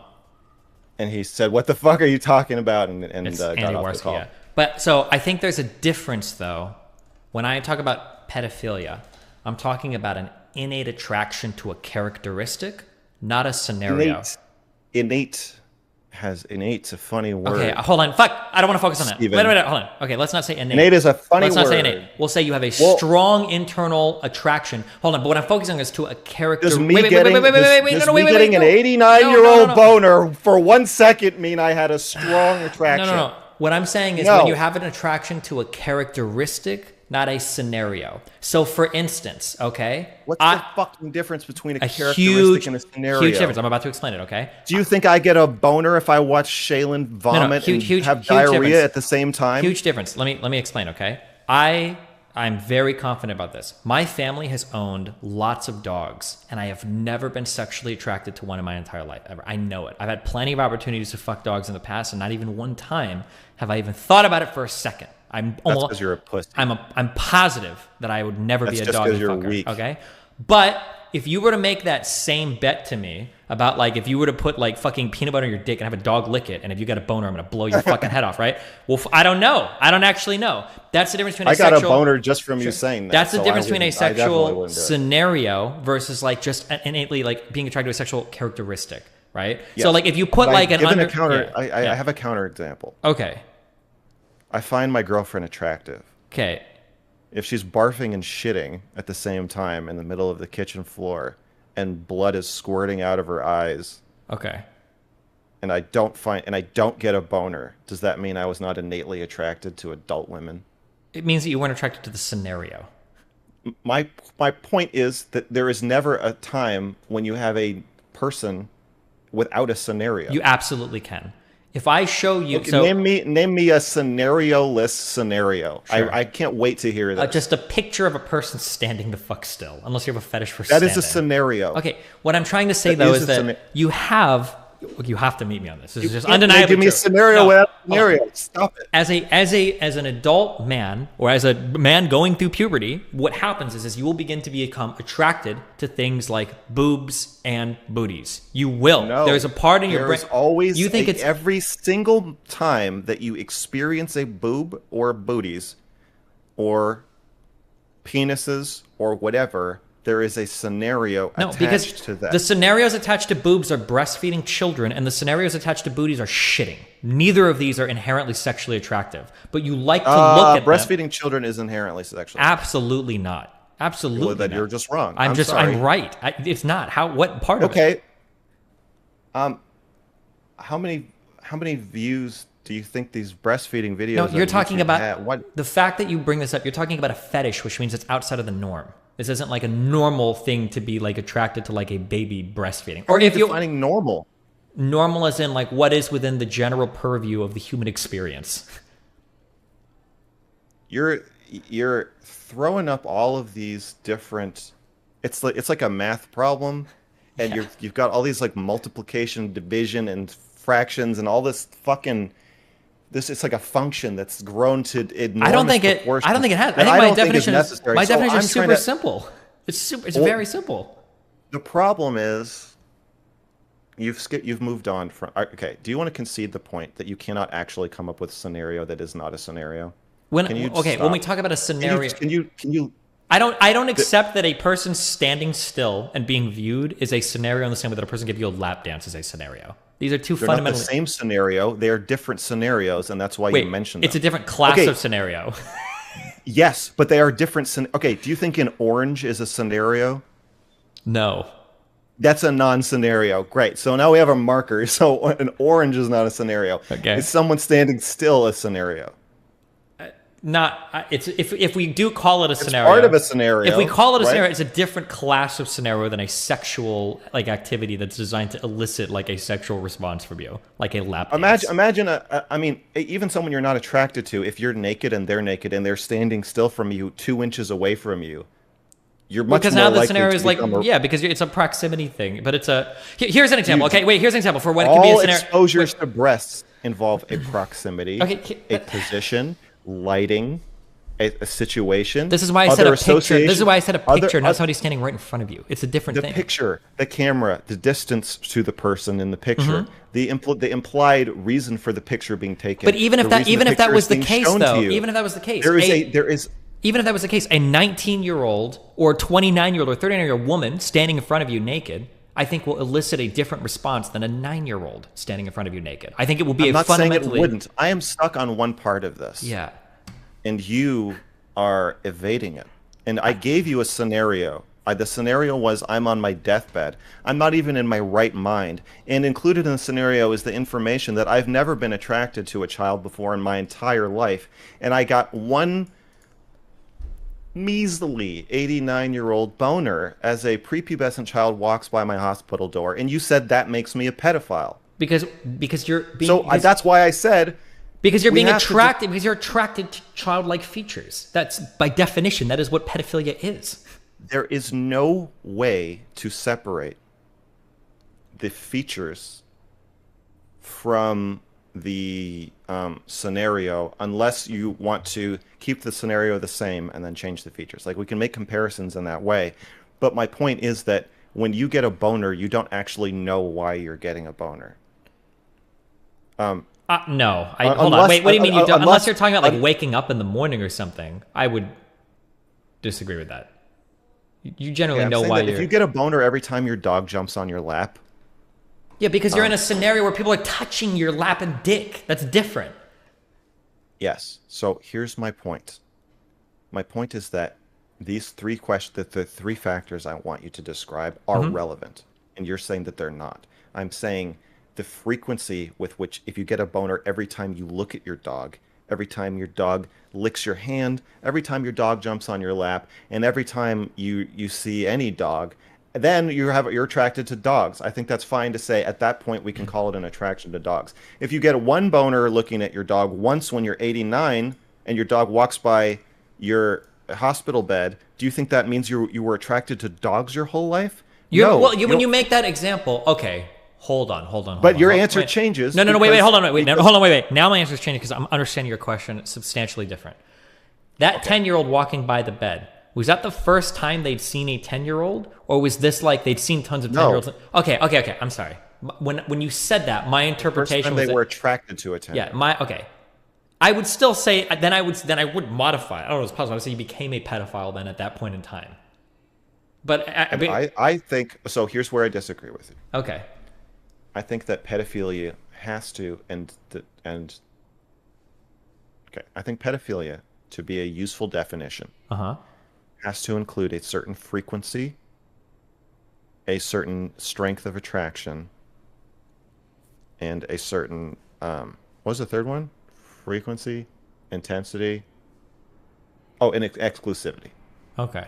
So if you only get boners, and you get them a lot, from thinking about and looking at prepubescent children, and they are hard boners, for sure you're a pedophile. And on the opposite end of the spectrum, if you confronted your classmate once in a classroom on the oddity of seeing a hot 10-year-old, and you did get a boner, and you're like, wow, she really is hot. And then you never found another 10-year-old hot again. And even the same 10-year-old came to the next class and was wearing different clothes and sitting in different lighting. And you're like, oh, never mind, she's just 10. I would say that person is not a pedophile. So do you think? So I'm you're curious. saying actually this person is a pedophile. So I'm trying to draw. I think the problem is I'm trying to draw a spectrum to show that it's murky. But I just totally don't agree. So here's a question. I know you think it's binary. Yeah, I think you either have an attraction towards prepubescent features. Now, because I can think of ways to explain that what that friend was seeing so that it's not pedophilia, but they would be exceptional circumstances. Like maybe he's really attracted to like pink tops and brunette hair, and it happens to be a 10-year-old that has these two things. So he's not attracted to them because they're 10, but despite the fact that they're 10, like maybe they're way out their things. But I don't believe that for normal like physiological like human responses, much the same way that like a straight person doesn't sometimes get a boner when they see another guy's dick, I don't know if like a normal, like healthily, like sexually adjusted person that's not a pedophile is going to be like changing diapers, and every now and again, you know, when they change their kids' diapers, like, oh shit, I'm really erect because I'm seeing my kids like genitals. I don't think that happens. I think that it's pretty binary when it comes to attraction to prepubescent features. So let me explain. Can I explain my problem with your definition? Yeah, go for it.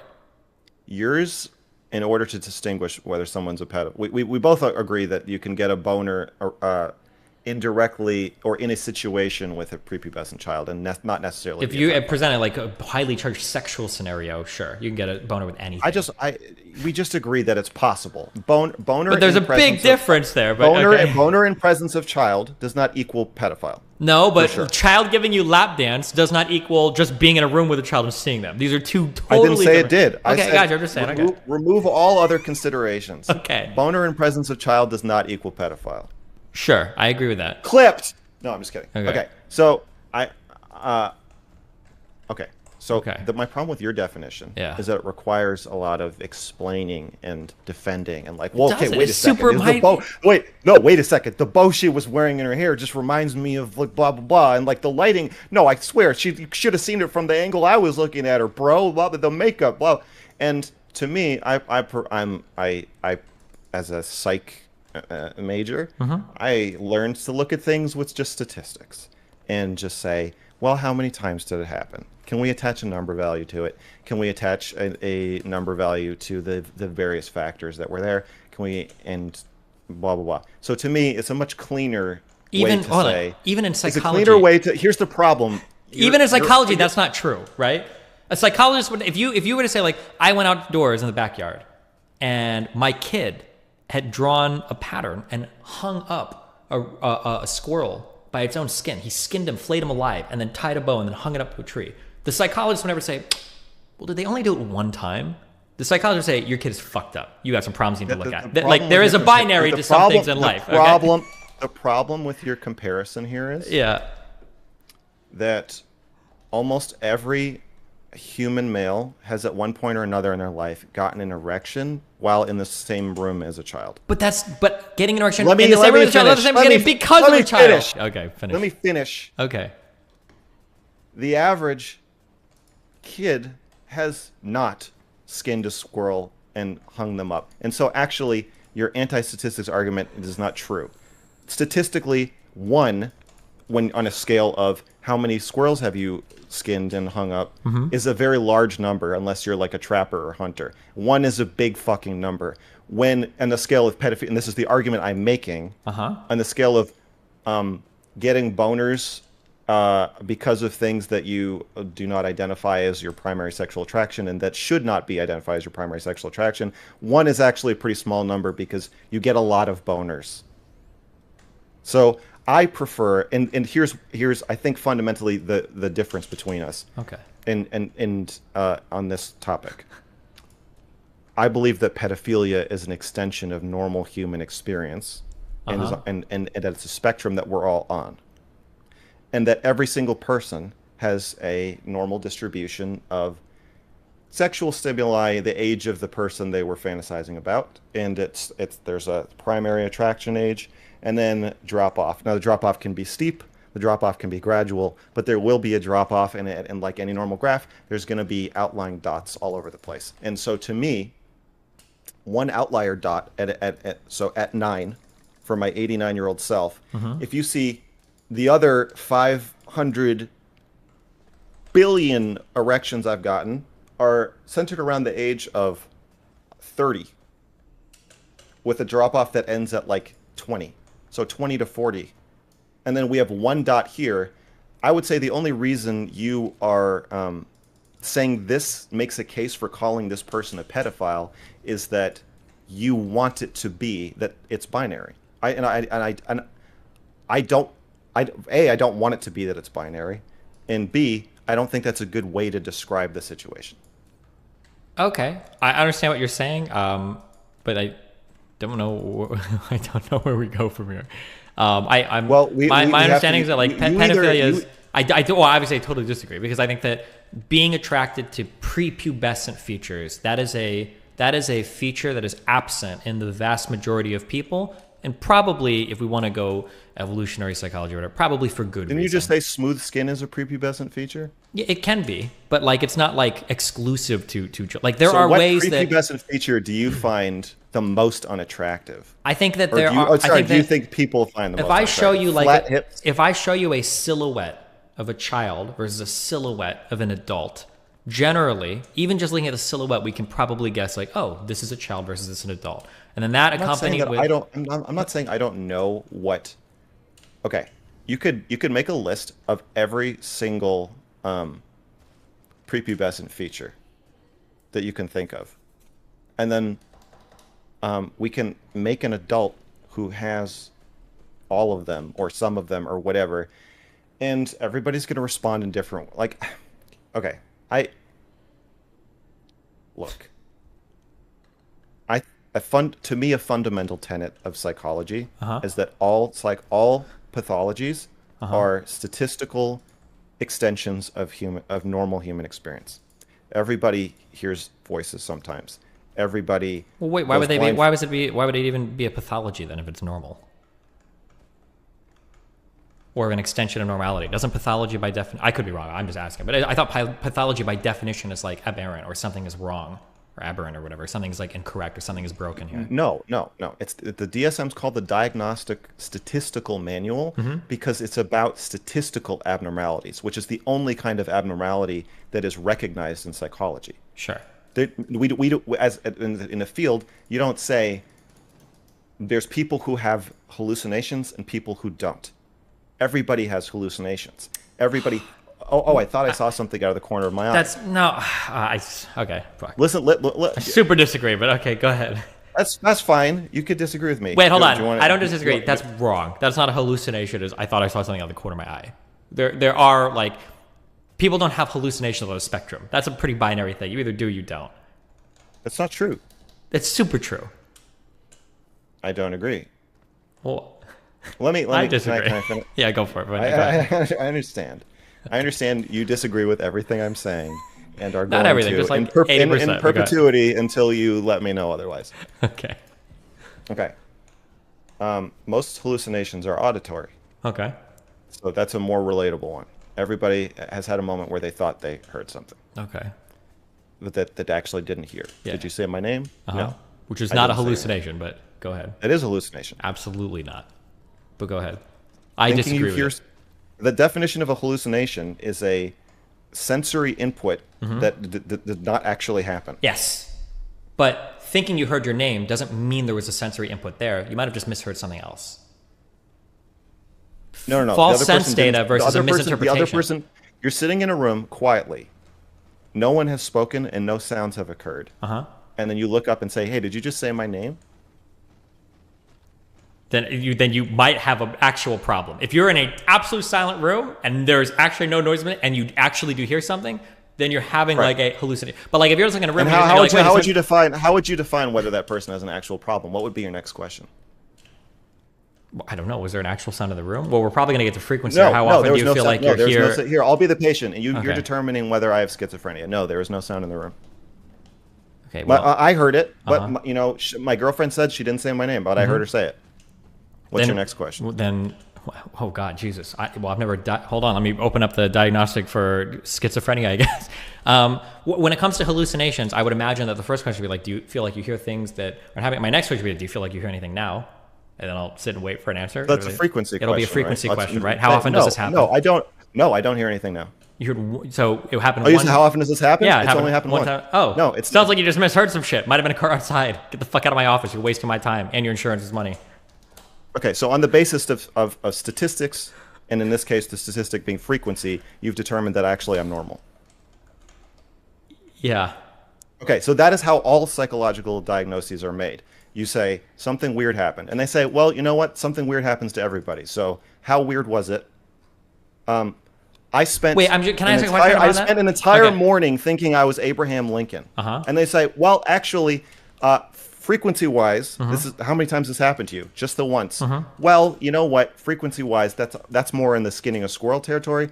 So even though it only happened once, that's pretty fucking weird and unusual. If I look at my graph here, I see that actually that's super rare. And so based on the rarity of your experience, the fact that it was very disruptive to your life, I'm going to slap you with the diagnosis anyway, even though it only happened the once, and we're going to have to monitor this. Sure. So can I finish? I'm trying to get something out here, man. Go. Is there a problem you have so far? Here's a question that I have. Okay. Do you think that there is a fundamental difference between these two experiences? Between me thinking that I heard something, like I thought I heard somebody say my name or whatever, maybe my fiance's in the other room and she's saying, and I thought I heard my name, versus your auditory system is reporting sounds that have no mapping onto the external reality. Do you think that those two things are fundamentally similar, or they exist on a spectrum, or are these a totally different classification of experiences? Classification of experiences, no. They could have different causes that are not related to each other at all, and we don't know what the causes are in our example. And the psychologist does not know the causes either. All they know is what you're reporting to me you experienced. Yeah, but there's an importance in figuring out the difference in the origination of those sounds, no? Or do you think it all doesn't matter? I think it doesn't matter. I think it is possible that you can have a misfiring in your ear. You could have a misfiring in the neurons. You could have a misfiring in whatever temporal lobe, whatever the different auditory processing mechanisms are. Something went wrong, or something else happened that you misinterpreted. Cognitively, you were too stupid to understand that your cat meowing was not your girlfriend and you thought it was. It doesn't matter. I don't think that is relevant to the point I'm making. I concede that it is possible that two hallucinations can have a fundamental difference between them. Gotcha. But I just think the weird thing is like putting it all on a spectrum. What I don't concede is that there are whatever you think is the most troubling reason to have a hallucination. An underlying disease of the brain, probably. No. In terms of DSM psychological diagnoses, the most fucked up possible misfiring reason that only happened once in a person's life. Do you think that person should be diagnosed as having a hallucinatory disorder? Probably not. We also have a crystal ball that tells us the future, and we know that the person will never again have probably not. Sure.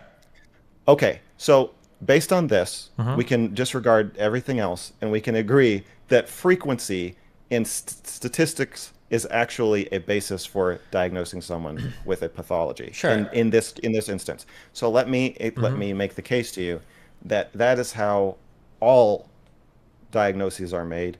And in the counterexample of hanging up a squirrel or murdering somebody or whatever, the difference isn't that it's not that statistics are not being used. They are. It's just that one is a statistically high number in that case. So if you hallucinate once, never before, and never again, you don't have schizophrenia. If you hallucinate once a week or twice a week, you think you hear someone saying your name, or you think you hear a siren that's not there, the next question is going to be, well, are you able to get to work on time? Do you know cognitively or intellectually that the police are not driving in circles around your house? Yes. Okay. Well, then what's the problem? Like, if it ain't broke, don't fix it. I don't need to give you... We can say you have occasional hallucinations. There's not a word for that. I don't think that's going to fulfill any of the diagnoses, like, whatever requirements. That's right. And so, if you're talking about a clinical definition, and even a colloquial definition, because I like the clinical definition, for me, you have to factor in the fact that if we take it away from something charged, and it's still charged because I'm going to bring it back to pedophilia. But if you didn't know that that's what I was thinking about, I mean, it is because it's me. But if it was somebody else talking to you about this, then I don't think you would have as much of a problem being like, oh, you had one day where you were afraid to eat because you felt fat and you didn't want to eat, and then no one could convince you to eat dinner. You're not anorexic. No, but if you did eat one time and you went into the bathroom afterwards because you felt fat and you stuck a finger down your throat and you threw up, you might be bulimic. Right. Even one time. How often does the average person have that experience? Almost never. But here's the thing. Very rarely. I understand what he does. Okay, so here's the issue. Here's the disconnect that we have. Okay, hold on. You just talked for like 5 minutes. Okay, here's the disconnect that we have, and this might just be insurmountable. No, I'm ready to listen. To yeah. you. Okay. I think that we have different classes of experience that are fundamentally different from one another. I think that some things exist on a spectrum. So, for instance, I might say that like sociopathy, we don't really use that anymore because it's all under like ASPD.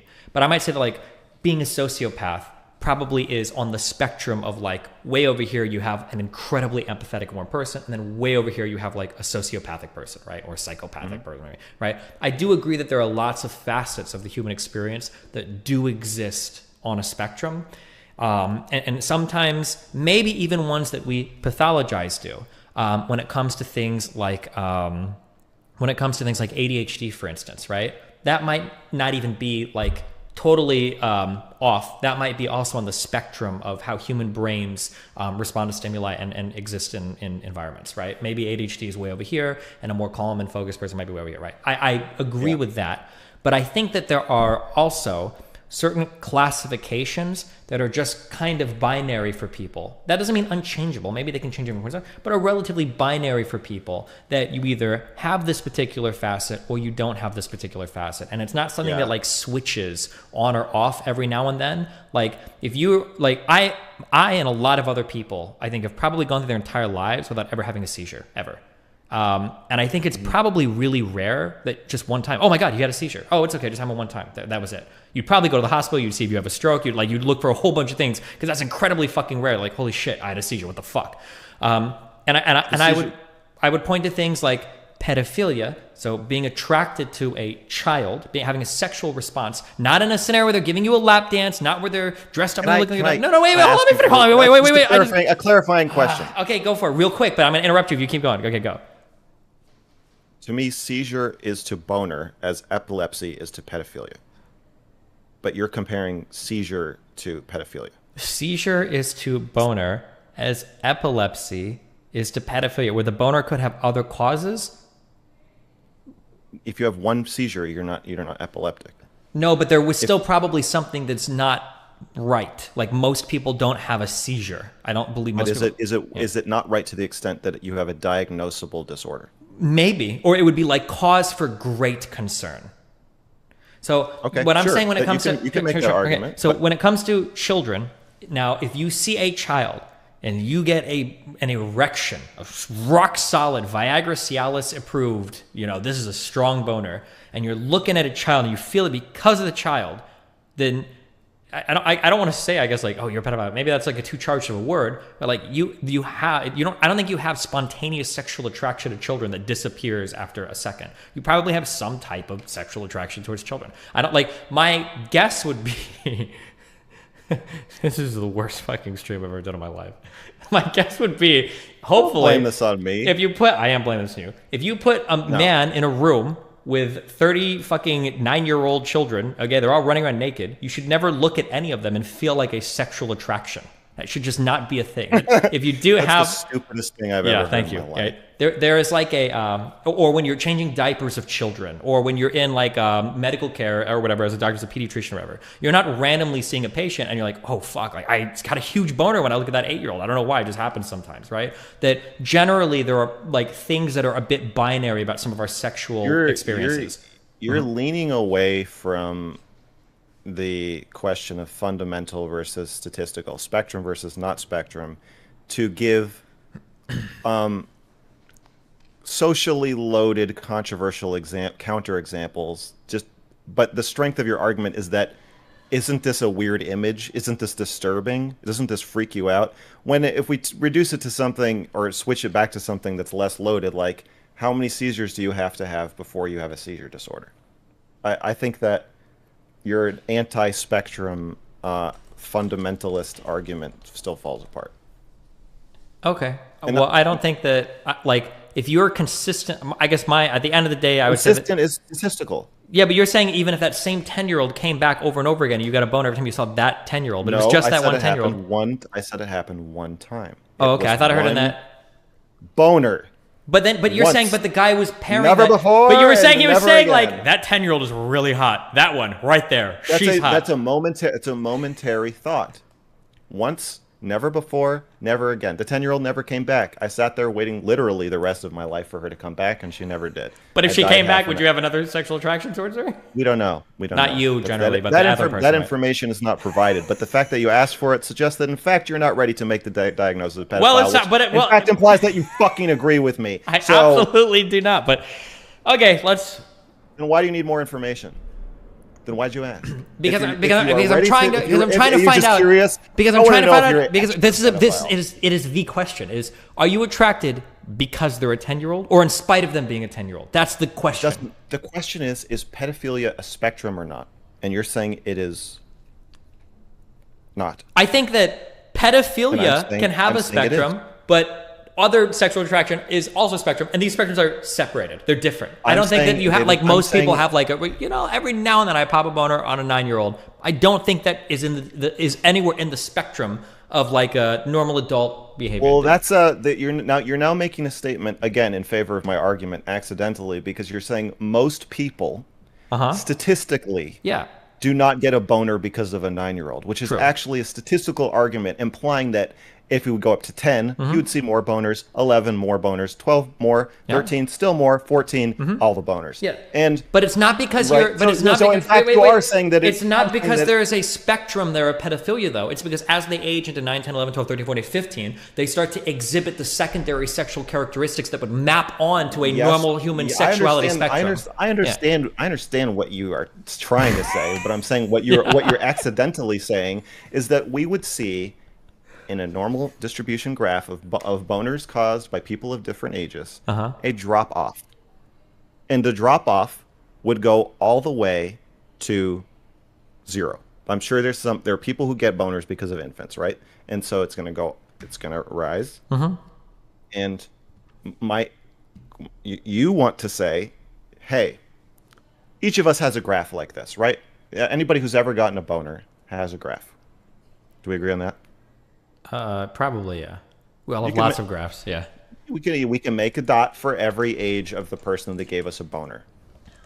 We could make every person could make a boner graph, right? Okay. And so what you want to do is you want to say, if you have one dot that is below the you know what, we wouldn't even say by age, because we agree that people hit puberty at different times. So we'll just draw a line and we'll say puberty, post-puberty, and pre-puberty. And so we look at the normal distribution and we see, or abnormal distribution, and you want to say, if you have one dot on the prepubescent side of this line, that is my definition of pedophile.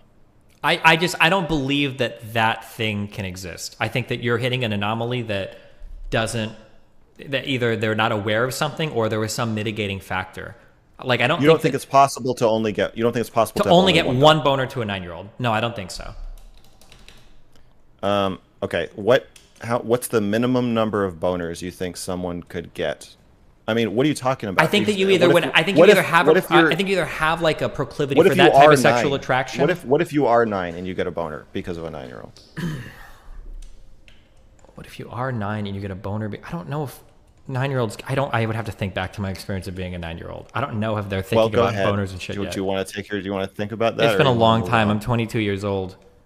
I'm sorry. That's 22 years ago is what I meant to say. Sorry, or 24 years ago. I can't remember back to my sexual attractions when I was 9 years old. Okay. Well, I can. Okay. But we can move on to another example. What if you're 13 and you get a boner because of an 11-year-old? Are you a pedophile? I think that there are other mitigating factors there.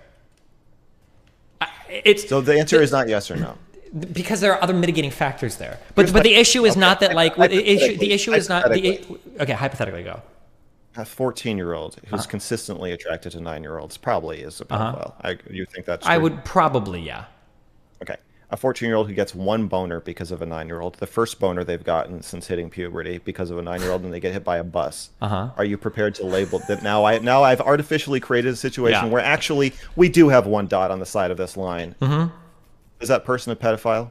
Yeah, but we don't have to say it because he's dead, and we don't want to disrespect the dead youth. But probably, yeah. Okay. So But I have a binary view of the attraction to prepubescent features. that's but I what understand we're that you arguing don't. about. Yeah, that is Yeah, in yeah. fact, yeah. Okay. So, would you let a 10-year-old girl that you're in charge of, let's not make it loaded. I don't know anything. Okay, wow, about thanks. it, Yeah, about that's it. good. So, like, Get away from loaded. We wouldn't want to have let's say that in you're a this teacher. conversation. You're a teacher and you have this. I don't know how to have this conversation because you said you're a parent and I'm not. So like, it's obviously our we're feelings good. about this are pretty different. I feel okay having it because you know what? I'm not a pedophile, so I'm not worried about it. But go ahead. Good for you. Thank you. Okay, so a 10-year-old child walks through a park naked at night. Do you think that's a safe situation? No, for a variety of Why? reasons, but try to get at the for a million. Well, I reasons. think you know what reason I'm getting at. So for pedophilic, attraction-based child molestation reasons, do Oh, you think it's a safe? Do you think it's a safe situation?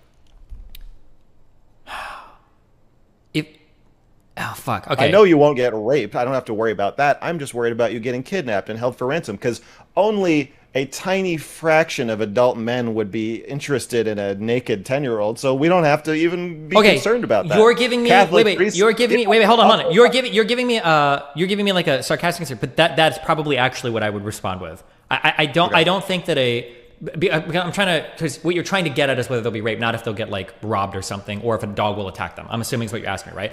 My assumption would be sexualized, yeah. fondled, If a ogled, 9-year-old is like walking, harassed. if like a 9 or 8-year-old is walking through a park.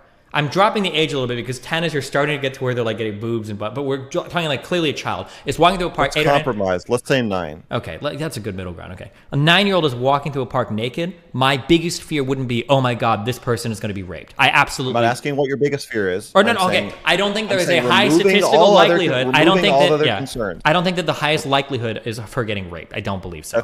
That's the same thing you just said. Removing all other concerns, all other statistical likelihoods. Okay. Do you think that most people, or would you feel a concern of, ooh, there might be somebody who is sexually weird towards that child, and I don't want that to happen? Like, do you have a sense that a park at night? Are we talking about like nobody in the park, or like a park full No. of people, or There's a park. There's people in the park. why Central does it Park. have to be at night then? Because there's social norm. I don't know if you know this, but it's socially unacceptable to molest children in public. So In under the day cover of or night, well, but then at the cover of the night, then I'm just going to say like, well, no, because nobody can see them because it's too dark. Or what are you getting at? I guess the hypothetical. I'll say no. My answer is no. I wouldn't be worried about the person being sexualized. No. my question is, when you think about leaving a child in the care of another person, Okay. don't you also consider that there is a non-tiny likelihood or possibility that that person might be some kind of creep or pedophile who is going to sexualize the child? Yeah, we always consider that as a possibility. Sure. And do you think that that is a unrealistic possibility, like the way we consider plane crashes, and that really No, it's a there realistic actually- possibility, of course, that there could be a really pedophile there or isn't something, actually yeah. that much child abuse going on in the world, so we don't have to worry about it? Or do you think it's a realistic possibility? It's a real possibility it could be a pedophile that would find them. Sure. Okay, so your view is just that there are far more pedophiles in the world than I believe there are. Do we agree on that? I don't think there are. I don't think it's got to be like 1% or less. No, people that are pedophiles. Why would I think there's a lot? Oh, because Because your definitionally, how you definition restrict is it. extremely expansive, and my definition is extremely restrictive. So just if we both agreed on the boner graphs, But what? Because I and think that's what we're disagreeing on. Because I don't think that normal people are going to pop a boner every now and then between 9-year-old, but you say they are. So we're kind of disagreeing on that part of the graph. I'm no? saying definitionally, I'm saying that my Mm-hmm. bar for abnormal is like my bar for hallucinations, seizures, emotional outbursts, out of body experiences, other symptoms Sure. of paraphilias or psychological disorders Or if you want to go for sexual orientations, which I think pedophilia behaves like a sexual orientation, if I get a boner because of one guy once, does that mean I'm gay?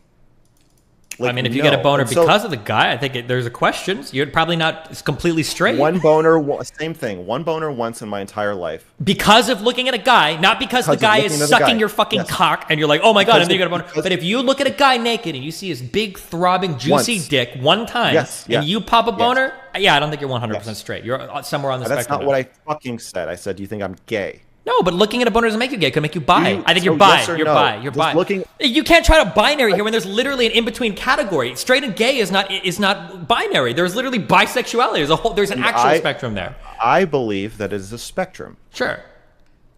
Not a spectrum with 3 points on it, a spectrum with a billion points on it, I agree. so that we can move the slider as necessary. So I would go from straight, and here's gay. I would go. So I'd be about here instead of here. What about people that are sexually attracted to animal suffering? Do you think that exists on a spectrum, or do you think that's like a different classification of sexual attraction? I want to finish this point, and then we can move on to that question. Will you grant me that? Go for it. Okay. I think I would have moved from straight to slightly less straight. I don't think I would be here. Okay.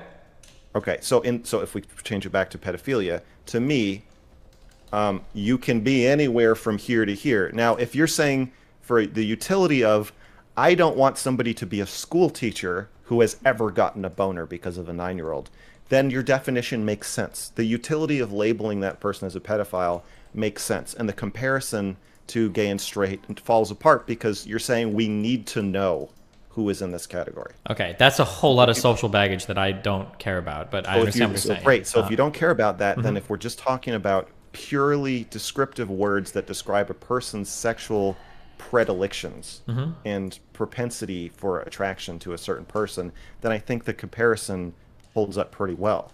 One sexual experience that is, or thought that is out of the norm for you, I don't think requires a new label. To me, I mean, I don't even believe in labels anyway, really. To me, the only utility of the label is like, if I'm dating you, or I'm trying to date somebody, I need to know, am I in your group of fuckability or not, basically. And then for pedophilia, are you a danger to children, and is this fucking up your life? And so that's the utility of the two labels to me, and to me they fall along pretty similar lines. Okay. I don't see the utility of labeling someone who gets a boner once because of a 9-year-old on their deathbed when they're 89, and then they miraculously live to be 180, and it still never get another boner because of a child. I don't see the utility in labeling that person a pedophile, other than to create the illusion of a binary that is, if it is there, is nowhere near as extreme as the one that you're illustrating. Sure, and I'm not talking about social implications is like that's a whole separate conversation where I can acknowledge that there might be utility in labeling some people some ways or labeling people as other ways. I understand that. I guess what we've So animal suffering. said this a million times, and I'll say it one more time. It seems like we disagree fundamentally on. I just don't think that every part of the human experience exists on a binary from every other part. It feels like there are some things that are relatively binary in terms of our experiences, or at least. So so the argument you're making there, to be clear, is that it is not possible to only get one boner because of a child. It wouldn't seem to be the case. That would yes. barring extenuating circumstances. Yeah. That is statistically impossible. Yeah, that would be my understanding of it. Or maybe in time, maybe you could be socially conditioned, but at that particular point in time, that particular person would have a proclivity for that thing. It wouldn't just happen one time. Okay, so can you tell me how do you think that there is some kind of spectrum from less pedophilic to more pedophilic? You're saying no one is here in the gray area, but once you're in the pedophile label, there are people who are more attracted to children or more frequently attracted to children. And probably, yeah. I would think that there would be a separate spectrum there, and then a separate spectrum for normal sexuality. Yeah, sure.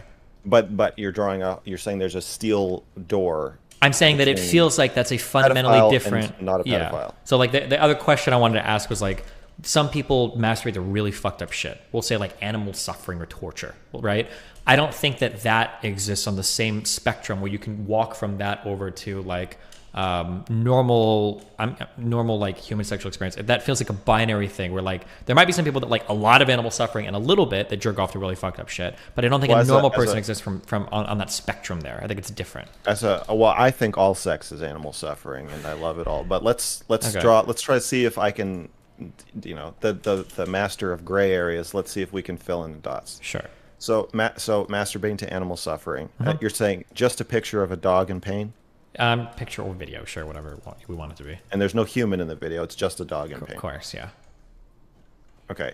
Do you think that there are some dogs that are more facially expressive like humans or look more like humans? Like, do you think there's any overlap between?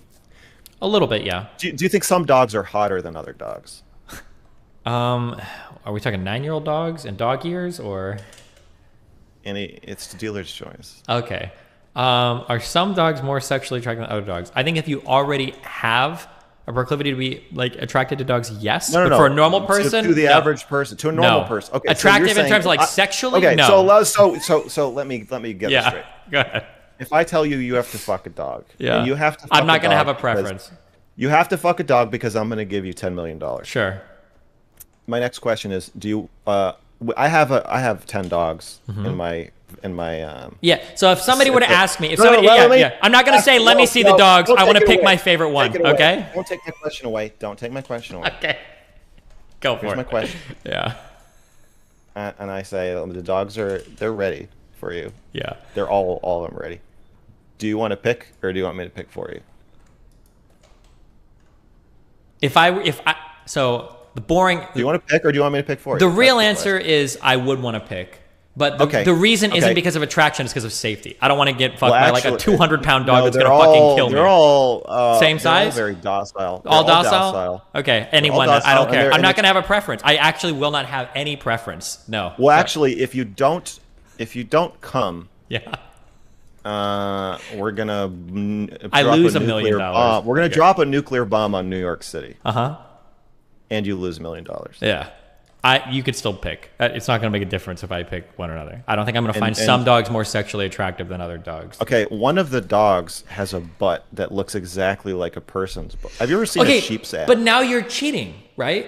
Because now you're trying to overcome that beast. Hold on. Oh my God. Oh, I'm having a Jimmy Neutron brain blast. Okay. So this is wait. Don't take this brain blast from me. I gave you the dogs. You give me the brain blast. Yeah, you're right. So my issue before, when I made the comparisons to the pedophile thing, was I was trying to say, maybe you were attracted to the 9-year-old in spite of her being a 9-year-old, not because. Maybe she had brunette hair and you liked that, and she wore a pink dress and you liked that. And even though she was 10, you were like, okay, fuck it, right? Now you're giving me an example, will you fuck a dog? Well, hold on. This dog has an ass that looks like a human's ass. Well, now you're giving me something that I would want to fuck this particular dog, not because it has some dog-like feature, but in spite of that, because it has a feature that resembles a human. This is the comparison I was trying to draw earlier, where I'm like, okay, yeah, now I'm going to have preferences, but it's not because we're in that class of bestiality. Now we're moving, and now we're anthropomorphizing things. Now we're moving into like, what is a more human-like feature? That's a good point. I have a couple. Caveats. Go for it. One is. What about being attracted to a 25-year-old because she looks like a 9-year-old? I would argue the same thing I said before. You're probably pedophilic. Yeah, 100%. That's the easiest bullet I've had to bite tonight. Okay. So if I'm attracted, if I'm solely attracted to flat-chested, flat-butted, narrow-hipped women who are under 5 feet tall, but I'm not attracted to children. But you're not. Well, because children are stupid, and the idea of having sex with a child is horrifying. Okay, so here's the problem. The problem I'm going to have with all the examples that you're giving is that because we have a difference in fundamental assumptions, your examples are going to beg the question such that the example that you gives me proves your point and disproves mine, so I can't engage with it. And because my answer is going to be, it's going to be like the one boner one time before. I'm going to tell you that person doesn't exist, and you're going to tell me, well, I'm saying they exist because of the hypothetical. Now you have to answer, are they a pedophile or not? Because that's fine. That is engaging. You can say that. I don't think that's possible. I'll take that as a valid answer. The point of my hypothetical is to ask you if you think it's possible. No, I don't think so. Yeah, I don't think so. Okay. And so with the dogs example, yeah, I guess I have to stick to. Do you think some dogs are more attractive as dogs than For other the dogs? purposes of fucking. And like we can remove disgust and bad smell and Yeah, of course. This is going to be a saggy. well-groomed, Who right wants from to the fuck a doggy saggy dog? cleaners. Okay, their nails are painted. They're really done Yeah, up for so this. we're going just on shapeliness. Yes. You're saying that you would have, I mean, a Siberian Husky. You're saying you would have the same amount of sexual attraction to that as like a pug? I think so. You're saying it would be completely irrelevant? Yes, I'm not gonna look at one and be like, I think I'd fuck that one. But maybe we're just differently wired so that we can't can't see eye to eye on this. Okay, and that's beautiful. You know, that might be. This is the fact we're seeing the full gamut of human experience right here in this conversation. We are. It feels like we've been stuck on this for a while, but actually, I think we've covered a lot of ground. I think so. So. Okay, so okay. So here's a meta question. Yes. Given that you so you're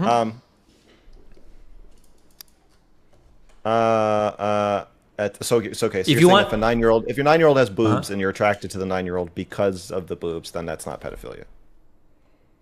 Because of the if they had correct. Or like here's another one that I would maybe say. This might be controversial. There are probably people that have raped 9, 10, 11-year-olds that aren't pedophiles. They just go, from what I've heard, most child rape is not related to because pedophilia. They're doing it because of the opportunity, the power, the influence. Like there's a whole bunch of other mitigating factors. That you just said if I get a But it's not because they're a child. Steven. Okay. Go. Let's circle back. You just said if I get a boner on my deathbed because she's a 9-year-old, I'm more of a pedophile than if I rape a 9-year-old, but only because. Okay, the reason why. Okay, if we want to go into no, wait, hold on. I gotta finish. I have to qualify. I gotta qualify it because you're using boner here as you have to qualify for the chat. I need to qualify. Me. No, I need to qualify for you. I understand. No, you don't. You're saying pedophilia is not the motivation behind the rape. Kind of, yes. But earlier when you said earlier when you said boner, I don't actually care about the boner. We're using boner as a proxy for sexual attraction, right? Because yes. Okay. So, for instance, because then what I would ask you is a 9-year-old that I'm not sexually attracted to the exactly, extent yes. possible. Or like you can be raped. You can be raped as a man, and you can have a boner. That's not because you're sexually attracted by the scenario. That's how your body physically responds. But we say, well, you got a boner, therefore you're sexually attracted, right? Well, not necessarily. But we're using boner in our prior examples as a proxy for sexual attraction. But the existence of a boner doesn't always necessitate sexual attraction. So you're saying it's like having sex in prison. You're just doing it because it's there. Possibly, it's the best thing. It's not necessarily indicative that you're gay. It's just you. That's all there is. Yes, maybe. I haven't talked to any child rapists, but I've heard this given before that it's not. They don't have like a huge pedophile. You talked to Amos Yee, but you didn't ask him. Well, I don't know if he actually was a child rapist. So. No, he well. Oh, so now you're saying that he's a child rapist? Hold on. Is there any evidence of that? I'm saying child rapist is different from pedophile. Wait, is there evidence that he's a pedophile now? Oh, but we use different definitions, so maybe. Yeah, well, we're saying prepubescent is pedophilia. But you said she was 14. That's not prepubescent. Yeah, but why are you calling Amos a pedophile if he was a 14-year-old woman? No, I said child rapist. Oh, okay, thank God. But did he have sex with her? Nobody wanted to. Doesn't that make you a... Okay, I want to play in the NBA. Does that make me an NBA player? Well, being a pedophile, being a child... Yeah, you're right. He's not a child rapist. Okay, I'm trying to scratch out the right can. Okay. He would be. He would. It would be. Okay. Okay. Where did this tree branch come from? Would you remember where we were in the original conversation? I think what we're trying to get to is the definition of pedophile before we talk. Oh yeah, because I said real quick, let's just define pedophile before we move on to the conversation, and then that was an hour ago, I think. Okay. So do you want to use your definition or mine? I don't know if it matters that much because I don't remember where were we going in the original. Well, they're fundamentally completely different. They are. Comes from a view. Mine comes from a worldview of everybody's kind of a Nazi, everybody's kind of a pedophile, everybody's kind of a schizophrenic. We're all in a spectrum, a great big beautiful rainbow, and everybody's on it. Everybody's a little bit pedophilic. Gotcha. And your view is I think that's a little bit more binary. Yeah. Some things have things. People have things that are broken in their brains, and if you're a pedophile, there's just something wrong with your brain, and puts you in a statistical minority. And I don't think it's a spectrum. And I think we can talk about it hypothetically. if you're right or if I'm right, and Okay, sure. We can go with go either from one there. then. Just so as long as we're using the same one, we can go with either one. How about that? Okay. Well, which you don't have a preference? I don't care. Any whatever makes you happy. Okay. I think you know what makes me happy. Not 9-year-olds, 9-year-old dogs, right? Rarely, very, very rarely. Okay. That's Just yeah. under the Every, threshold of whatever would bump you over the. Okay, no, okay, okay. Hold on, stop. exactly. Your I'm definition, pressed up whatever. against. Your definition. Go. Where next part of the next stop in the conversation. Okay. Okay, well, yeah. Under my definition, I'm obviously not a pedophile, right? Because Okay. Thank I God. date. I have a girlfriend who's 26, Okay. and When did you start dating now? when she was 9. No, 2 years ago. Okay. I am 10 years older than her. Oof. Okay. Go ahead. So under my definition, most people are not pedophiles. So to True. me, the utility of the word Uh huh. is, well, in on online spaces is, are you a weirdo who doesn't understand social norms, and are you going to groom your fans? I think that's a big one. There's a Okay. protective. So you have a lot of power, and you've given me a lot of power now, right? Like I'm getting emails, I'm getting Twitter. We're quite like, hey, I just really want to talk to you. I think you understand me. I just want to talk to you, and some of these people are under 18. They're like, your videos mean so much to me, and I want to have a conversation with you. Will you please talk to me? And that kind of power and direct influence and direct connection and privacy with minors who would like probably do whatever I say is, I think that is part of why the pedophilia hunting is so popular right now, and almost good in some ways. I think the intellectual fear of it is not good, but the watchdog aspect of it. Okay. Because there's a high propensity, or likelihood of abuse, right? Yes, although in as you said about child molestation, if all the people who are messaging me who want to send me nudes are 14, and I like, it's easier to take advantage of children than it is it's easier to talk a 16-year-old probably into sending you a naked picture than it is to talk a 36-year-old into it, I would assume. Sure. So I do think there's some conflation between who the person is most attracted to being the problem, when I think it's more just abuse of power, access to minors, and that's kind of a social structure that creates the ability to abuse children. Actually, I think at a certain point, and I think I just crossed this threshold. Like I've sent nudes to fans and had them send me nudes, but that was when I had like 100 subs, Okay. and it was like it didn't feel like fandom. It was just like, oh, I People found your meeting you channel, and I was like, online. oh, Yeah. somebody found my channel. Like they didn't. I had no power, but I haven't done it since then. And now I feel like I've crossed the line where it would be really wrong, even if the person is any age. I think it's the power differential is too great. It's just, I think it's unethical. Okay. So I guess, so for the utility of the definition, I get it as like an anti-abuse term, but I think it's a bit misleading and correct to think that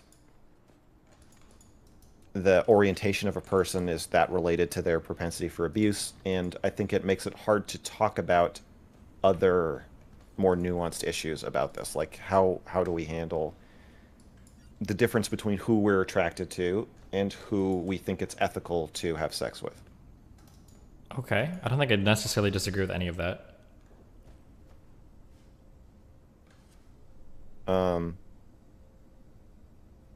And so if So, for instance, maybe so like in grappling with your thing, an issue that some people might have is they'll be like, okay, if you are a trans person, this is an immutable or almost an innate part of you that, you know, we're not expecting you to change because it's just not possible. We can't convert you out of being a trans person. If you're a gay person, you know, that's just your attraction. We can't convert you out of being a gay person. But yeah, I when don't people agree look, with that. Okay. Do you think you can convert people to being pedophiles? Probably. Okay, why haven't we been able to do this with any of these things so far, though? Or at least for gay people and pedophiles, it seems like that is pretty hard stuck, or not. I don't think I haven't heard of any conversion therapy research that shows it to be an effective thing. The numbers are all like pretty horrible on that. Yeah, I don't think we're good at it, but I think it's possible. Okay. I'm like the Elon Musk of talking people into stuff. Like, we've never been to Mars, but he seems to think that it's possible. And I don't think we have developed the social, psychological technology to do this yet. But I do think you can talk people out of being gay, and I do think you can talk people out of being trans, and I think you can talk people out of being pedophiles. Okay. Well, never mind then. Forget that. Do you think you can talk people into those things? I think that you can move people on these things over a long period. You can move them. Do you think you can make someone more pedophilic, gay, or trans? I think socially you can do a lot. Probably almost. Yeah, so that's basically all I'm saying. I'm saying. Sure. I'm saying. I think. But like we're talking about like over the the course of years in a holistic environment, you'd have to be locked in one area where all of your influences are being tailored to a certain thing or whatever, and it would probably become considerably harder past the age of like 5 and 6, and then even more harder past the age of like 11 to 10, and then almost impossible past the age of like 18 to 21. It's probably going to get harder and harder, or 25 or whatever. Okay, so your point is that it's not. I don't think it'd ever be feasible in a therapeutic setting. This is like a lifestyle, like the Soviet Union is taking over your whole life and putting you in a room, and it's 1984 in order to do it. It's probably possible, though. I think socially we can change a lot of behavior, but it's probably incredibly difficult. Yeah. Okay. So I think it would be easier. We just have nothing showing that it's worked yet. Right. I agree with you there. Okay. All right. So, given your view, Mm-hmm. what do you want to do about it? With the gay people, the trans people, or the pedophile people? What are we going to do about gay people? No, what are we going to do about pedophiles? I think gay people, we've settled on what we're going to do. I mean, it feels like for pedophiles, probably the most important thing is to make sure that they don't offend. So whatever encourages them to get into therapy and to have treatment or whatever is probably the most important thing, because you don't want children to be raped. Do you think therapy will reduce the odds of them offending significantly or meaningfully? I would hope so, yeah. You would hope so, but statistically, do you believe that to be a scientific reality? I believe that to be true, but I don't have the research offhand. And I know you don't have the research, but you were fine. We were fine making up research when you're saying that you can't talk someone out of being a pedophile. So my question is, do you believe Wait, hold on, whoa. I'm not making up research there. My understanding is that is something that is also true, that there are pedophiles that go to therapy. They don't lose their attraction to children. Studies, and neither do I. We're just going off what we think. Okay, but there's a difference between like, I have a feeling of this versus I think I read a study a long time ago and this is what I remember from it. My understanding from studies related to pedophilia is that even when they enter therapy, they don't come out like, oh, I'm not attracted to children anymore. They just manage the urges. I just don't have it offhand, yeah. And you don't have the same level of understanding of whether you can talk someone out of being a child molester. Out of a child molester? Well, that's not like the thing. You said non-offending. So you said get them into therapy so they don't offend. My question is, do you think therapy has a significant statistical effect on someone's likelihood to offend? I believe it does, yes. Likelihood to offend. Actually rape a child, but not change their desires with children. Okay. And also, just a side note that you're saying that pedophilia is a predictor of child abuse, but it's not the predictor of child abuse. Like, you're saying we just need, to say that we need to get everybody with access to children into therapy. I don't know if being a pedophile is a greater predictor for child sexual abuse than anything. There might be way better predictors for that. Right. So I guess my question is, does it make sense to go to, we need to make sure pedophiles don't offend? Maybe we need to make sure everybody doesn't offend. Probably. I guess my point is that maybe anybody who has access to children and is alone with them needs to have some kind of oversight with somebody, not just poking their head in the door every once in a while, but actually sitting down and having a conversation with them about their sexuality. Maybe. I don't know. That seems like a lot of resources and not an efficient way to allocate them, given the scarcity that our current medical system faces. For sure, but I guess my point is that singling out pedophiles as you need therapy to make sure you don't offend, might not actually make that much of a difference if most child molesters are not pedophiles If and most most child molesters pedophiles. aren't pedophiles and most pedophiles don't offend, that might be the case. Yeah, I don't know what the numbers are on that. It might be that I don't know either. it could be a world where 85% of pedophiles actually just jerk off to fucking lolicon all day, and or 95% or 99%. That might be the case. I don't know. And maybe 99% of child rapists are not actually pedophiles, and they only have one sexual experience with a child that they're in a position of power over or something. That could be the case. Yeah. I wouldn't want a pedophile around my children. Not even if I knew they weren't going to offend. Okay. I think pedophiles are delusional, and they believe that children are like adults. They believe that they can have a meaningful spiritual, physical and emotional connection to a child. They're wrong. Like I think part of pedophilia is a delusion. Okay. I don't know if that's true, but maybe. I just don't know. From hearing pedophiles talk about it, and Oh yeah, because they seem to ascribe a lot more agency to children than what the child could yes, actually ever possibly have. and Okay. and so that could be like they need to talk themselves into that so that they can convince themselves the child can consent. But I think often it's actually the other way, that because they have this delusion that like, oh no, she like blah blah blah, she's the way she looks at me, it's like there's so much meaning between us. I think they really believe that there's like a love story happening, and that that might be the main thing that's wrong with them, that they don't understand that children are children. And Maybe. so and so if that's the case, I don't want, even if they're not going to offend, I don't want pedophiles around my children. I don't want people talking to my children who don't understand um, that they're children. Okay. Um,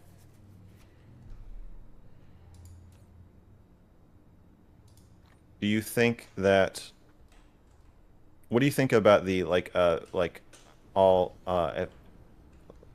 like the constant death threats to pedophiles, like oh, face the wall, wood chipper, or I think whatever? it's cringe. It's just like it's a really easy thing to virtue signal over, is to like get online and talk about how much you hate pedophiles and want to kill them all and blah blah blah. It's just super cringe. This is really cringy LARPy shit. Do you think that's bad for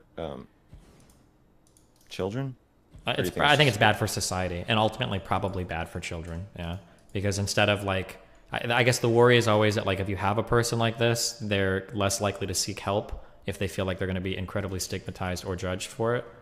yeah? Yeah.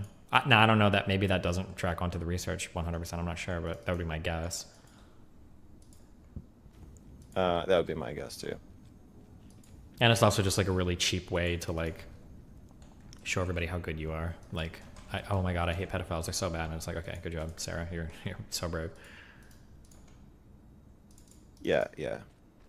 And then I don't like the, as I said before, the dehumanizing aspect of it being normalized that it's okay to hate and want to kill certain people who have not done anything. I didn't hear what Heem was saying earlier. I just heard about it because I woke up to like a bunch of people DMing me and saying like, you gotta like do something about this. You have to defend yourself. And I don't want to defend myself, but We noticed. Oh, shit. yeah, yeah.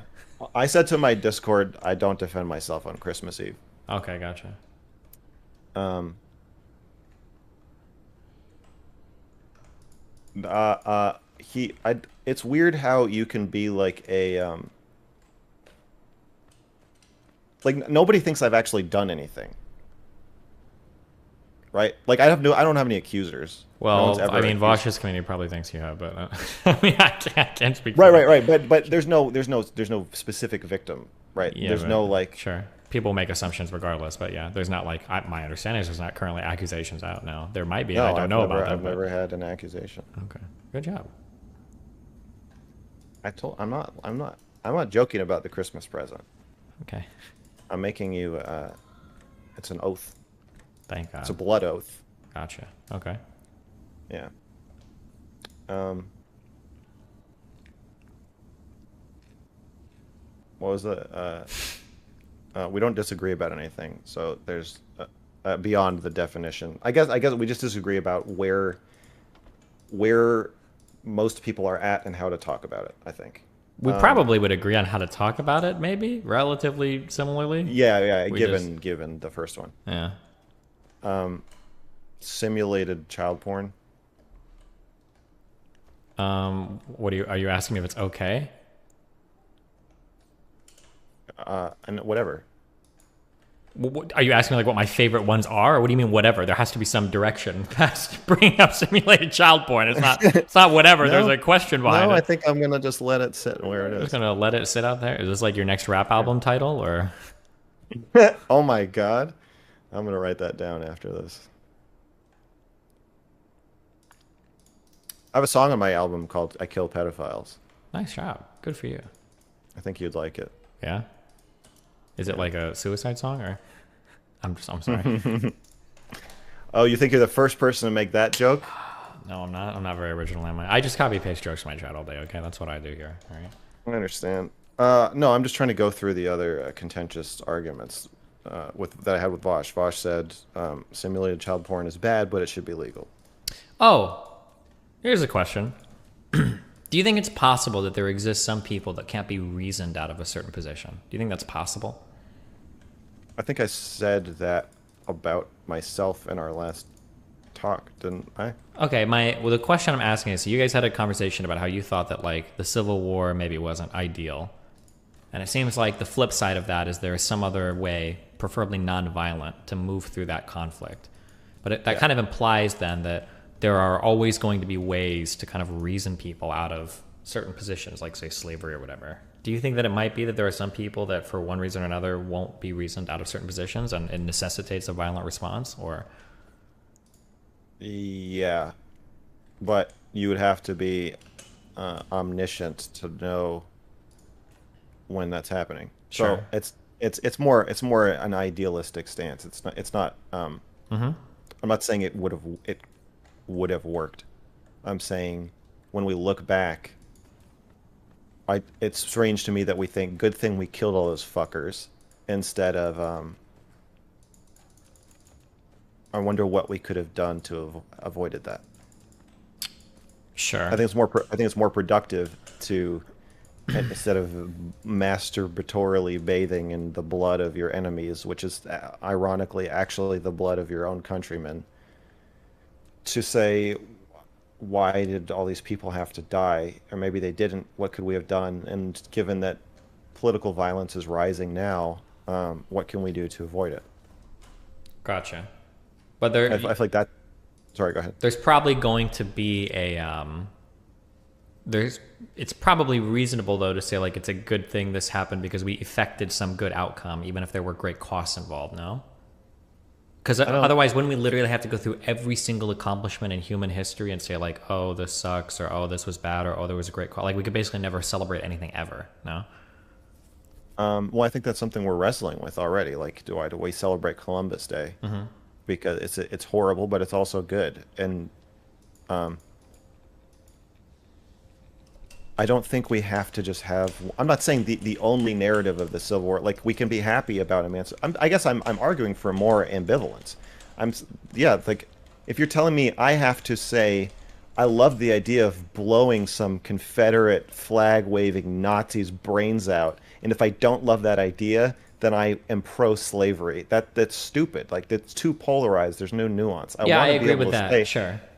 and so like he was bringing up bombing the Nazis, and I'm like, you're killing people that don't deserve to be killed, along with accomplishing an important goal in a war. And like, once you start convincing yourself that each individual person deserves whatever horrors you're going to unleash on them, you're deluding yourself. And if you're telling yourself that my definition of someone who can't be talked out of something is anybody I just shot, is like a little self-congratulatory and scary to me. Vaush is scary. I didn't get into this in my video because I just wanted to stick to the one topic. But I think one thing that happened in that conversation is that he freaked me out. Yeah, he definitely comes off as like terrorist Blood, enabling. yeah, No, he comes off as bloodthirsty, for sure. and my whole point in the beginning was like, but bloodthirstiness isn't good. Like objectively, I don't think it's good, and I don't even like it. But I also just don't. I think it's wrong. I don't think it's a good like way to push your audience in. And he immediately went into these like pornographic descriptions of killing slave masters and Nazis, and how Stealing much he their would enjoy clothes. it. and stealing their clothes and Yeah. just like yeah, and like how good it would feel to finally um get back at like the people in power. And like Mm-hmm. first of all, it's weird because I'm like, dude, you're the one in power in this conversation. Like you have this huge platform and I'm like a tiny creator Mm-hmm. and you've got all the power in the Mm-hmm. situation. You're the one who can hit the button to hang up and you have power over all of your viewers. You have Mm-hmm. more power than most people. So it's very weird that you think of your at what point does it stop being an uprising and does it become like you're just like the new emperor? And so that lack of self-awareness is scary, but the purposeful lack of empathy so that you can hate someone and quench your bloodlust is scary, and I sense that in him. It Mm-hmm. scares me. And I think that's probably why I let out with that. I haven't listened to much Vaush, but from what I've heard, that seems to be like almost always there. And it seems like like ubiquitous now. And Mm-hmm. so um Yeah, there's I a def definite problem that reeks through our political discourse of the otherization of other people as like worthy of. It's weird. The cop stuff gets really weird. I don't know how much you follow that discourse, but like, there's I another. heard about I heard what you said about Black Lives Matter, Oh God, different. and I'm gonna confront you now. Oh no. Yeah. No, I mean that quote from you is what's the my problem with it is somewhat of what I'm talking about, right? Yeah, I understand what you're saying. Just that it's I understand your I didn't hear you say it. Somebody just typed it It's out to me. the 20-second quote, yeah. But the longer clip from the conversation was essentially that like people have to stop glorifying rioting, and if people are going to keep rioting, we're going to lose elections as Democrats. So if I get it. yeah, Yeah, I uh-huh. understand.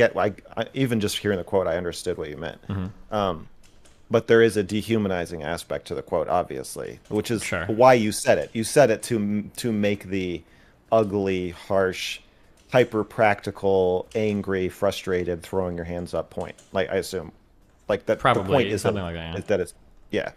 You weren't like accidentally being dehumanizing when you said it. But yeah, that whole idea, like you know what, we just can't figure this out, so fuck you. I no longer care about you, and I want, and beyond that, I want you to die. Really freaks Damn. me out. Sure.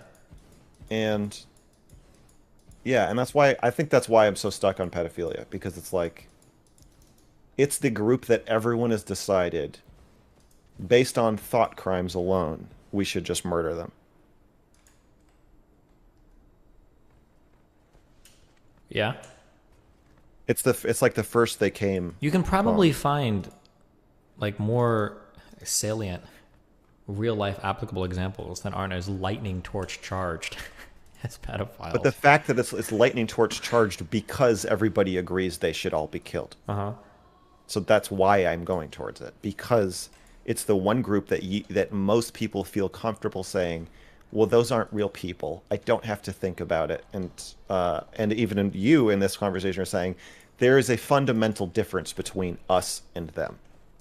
And so, and like we argued about it for a while, and I understand you genuinely don't agree with me, but my whole point in trying to dissolve that wall is to say there isn't really an us and them. There's just us, and we got to work together, and we got to hold hands, and we got to figure out how we're going to, instead of playing this big game of Among Us. Yeah, I don't necessarily, to be clear, I don't necessarily disagree with any of that. I don't think that just by labeling somebody or understanding that somebody might be different in a certain way, that means that all of a sudden we can lack compassion for them. Although Yes. oftentimes that's what things turn into, unfortunately. But I would actually say that I would actually say that it's somewhat damaging to think that we all have to be the same to have compassion for each other, because I think that we lose the ability sometimes to see reality when that happens. So, as an Yes. example, yeah, you'd probably agree I for the get. audience, like handicapped people are disabled. They have something that is prohibiting or inhibiting them from living like a normal human life. They might need wheelchair ramps. They might need some other accommodation or whatever, which is fine. But like there was that whole push of like, they're not handicapped, they're handy capable.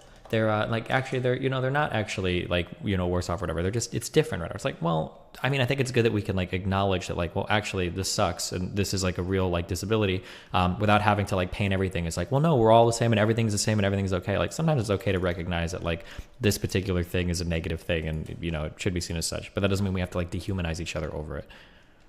I agree with you, but if for me in that example, I would push towards everybody thinking of themselves as handicapped to some extent. But there are going to be some fundamental differences, no? Like, I know, but there's experiences that you can have that can make you empathize more. Like if you think of like if you've ever been really sick and and like you need someone to take care of you or you need someone to get you something or to help you with something. mhm. I think that can produce some empathy and like what it would be like to feel like that all the time. Sure. I've always joked about people with like, I haven't always joked, but I got a lot more sympathy for people with like IBS or Crohn's because I had one weekend where I had food poisoning and I've actually never experienced it in my life. Having to go to the bathroom to try to poop like every like 30 minutes is actually one of the worst experiences I've ever had in my life. And it's really silly and dumb, but it actually made me feel like horrible. So I agree that different experiences can produce that. Yeah, I don't think I disagree with that necessarily. So that would be my similar goal in trying to break down any label, I guess, that people are using to differentiate themselves from someone they don't want to be or someone that they hate. Do you think that the label, It's almost do you think it can be okay though if that label is, like sometimes there are labels that can describe things that we should want to avoid and not be a part of, no? I don't think you can control if you're a pedophile. Not a pedophile, but we'll go to like political labels. We'll say like a fascist, right? Like fascism is probably bad. We probably don't want people to be fascists. Like, Well, that one scares me because no fascist thinks they're a fascist. You know, true, but do we part agree? of the first step to becoming a fascist is to call someone else a fascist. I don't know if that's true, but regardless of if that's true or not, we can probably agree that fascism is a real thing. It's a real political ideology, and some people are legitimately fascists now. Given your perspective, sure, Well, but not like perspective, but like we can go like objective definitions of how your government operates, and we can say like, oh, well, this person is probably a fascist. No? we can objectively just define it, and we can agree on the definition, but no two people agree on who's a fascist, so it can't be objectively applied. Yeah, unfortunately, that's probably true. So to me, that just makes it a scary word I don't want to use because I'm like, every fascist thinks they know that they're not a fascist, thinks they figured out who the fascist is, and thinks that they need to amass a bunch of people together and defeat the fascist. So I'm like, I don't want to fucking participate. If the first thing I see a fascist do, like Vaush, I think Vaush behaves and thinks much like a fascist. And like I don't mean that as a slander or insult. And like I'm as I said to him, if he hears this, like Vaush, the door is still open. Still want to talk to you. I even like you on a personal level. Like I found you very cold to me, but like my jokes and like messing around with you, that was actually genuine affection. But I do think that Vaush thinks like a fascist. He's positive. He's right. He says who deserves to live and who deserves to die. He bans people who say things or bring up things that he finds troubling or emotionally difficult or whatever that he just doesn't want people to think and talk about. We have some things that are like these things are like. So I guess maybe I'm being a little bit more boring or whatever. But like, so the main questions that Vaush could be a fascist. I don't know where he's sitting right now, but what I would have to ask is like, do you feel okay abolishing the other political party in the United States? Do you feel okay, acting on the levers of government to secure like a single party rule? Do you feel okay ruling some things against the majority of the American people? Like these are kind of more questions. And then for fascism, you usually get into some racial stuff. It's hard not to. I don't think Vaush is in favor of all of that. So I don't know if I would say I that. think he is. You think Vaush would be okay like eliminating the Republican Party? No, he would absorb the Republican Party. But when you're absorbing a party by shaming them and calling them stupid and telling other people that they deserve to be punched in the face, have you really absorbed them? Like you might does communist China like I think they're fascists, right? But it appears like a united country. I would have to. I understand what you're saying. I don't think Vaush is I don't think he's there on the fascism thing. Maybe I've missed some stuff though, but I don't know if but he I might think be. if I would Vaush, understand. I think if Vaush could convince everybody in the country to agree with him, or get him to convince them to say they agree with him, then he would. I mean, I What's the would. goal I of want this? everybody to agree with me, right? Right? Yeah, I think that's a fascistic impulse. Well, but that's like 99% of humans. That's kind of a weird. Everybody wants everybody to agree with them. No? Well, that's why we need democracy, because most people, if you give them the keys to the fascism mobile, will take off.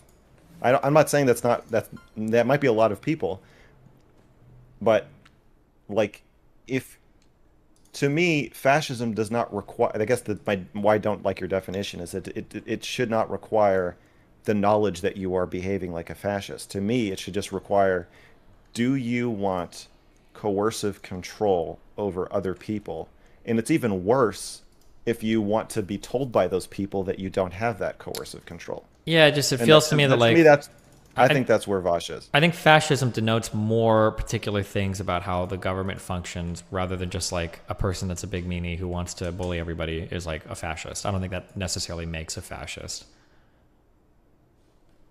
I think that there's no way to know how a person would behave when the opportunity arises. When someone says, I mean, this is why we admire George Washington, because somebody said, "Do you want to just control everything?" And he said, "No." That's rare. So I guess, yeah, if you're saying like you're actively sitting around fantasizing about mowing down your political opponents, but I do think Vaush is actually doing that, but not fantasizing about a single party minority rule where you are enforcing your beliefs on everybody, then you're not a fascist. I can understand your definition. I guess mine is just like maybe more psychological. Well, I don't like your definition because under your definition, almost everyone is a fascist. I'm doing a callback to our pedophile conversation. You see that? That was pretty It's good, a right? similar it's a similar conversation. I guess I But you're the well, opposite on this one. No, I'm not. I'm saying we're all on a spectrum of fascism. Yeah. And once as But soon as but, you give it, but I was yourself- saying as one of the soon as nice you things give about your yourself- one of the nice things about your pedophile conversation is you're like, I like my definition because in my definition not everybody is a pedophile because everybody's on a spectrum. But in your definition it seems like everybody's a fascist because they're all on the spectrum. Or everyone is a little bit of a fascist. I think everybody's a pedophile to some extent. Also, Okay. I'm All right. happy. All right. I'm happy. I'm happy framing it that way. My point is, Okay. if you don't know that it is possible for you to sexualize a relationship with a child, Uh-huh. you're in a much more dangerous, vulnerable position of power when you are in charge of children or alone with children. Just as if you don't know it's possible, if you don't know that you need to look in the mirror and ask yourself, am I going down the path of fascism, or am I an inspiring, whatever, rebel leader? Mm-hmm. If you don't know that you have to do that, you're much more likely to do something really bad. Maybe. Okay. So I guess I kind of I mean, you brought up fascism because you're like, is this a binary? You're like, you're not going to say I'm not a pedophile, but will you say I'm not a fascist? And I'm like, no. I think that we're all have got these, Fascistic urges. yeah, of like, wouldn't it be better? I mean, like, like hitting your wife is fascistic. You're like, you know what? What if you just fucking did what I said? What if we just try it?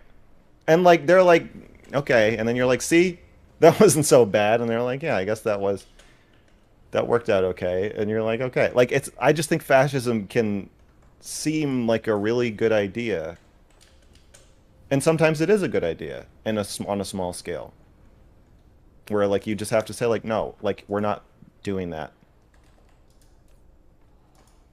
Okay. But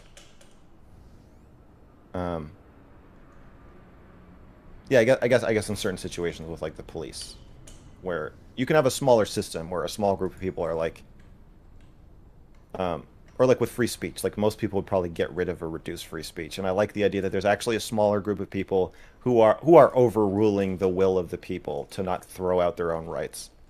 The Supreme Court? Yeah, and like that it is in a backwards way that is a bit fascist to say when the people are calling like, no, come arrest me for saying bad things that I shouldn't be saying or thinking, and the Supreme Court's like, no, we're not doing that. Um, but generally, Okay. I think I think I think once you decide I am I am absolved from the whatever bad thing, um, you are making a you're risking that you're going to do really bad things. And then if you go on Vaush's stream and you say, I don't absolve myself from being a pedophile, I don't absolve myself from the possibility of harming. I mean, I guess I promised you as your Christmas present, but that's not because I don't think it's possible, or I don't think that a situation could arise where I would find myself. I mean, as I'm saying, like people are, as you know, people will offer themselves to you in ways that are probably unethical as you grow in power and influence.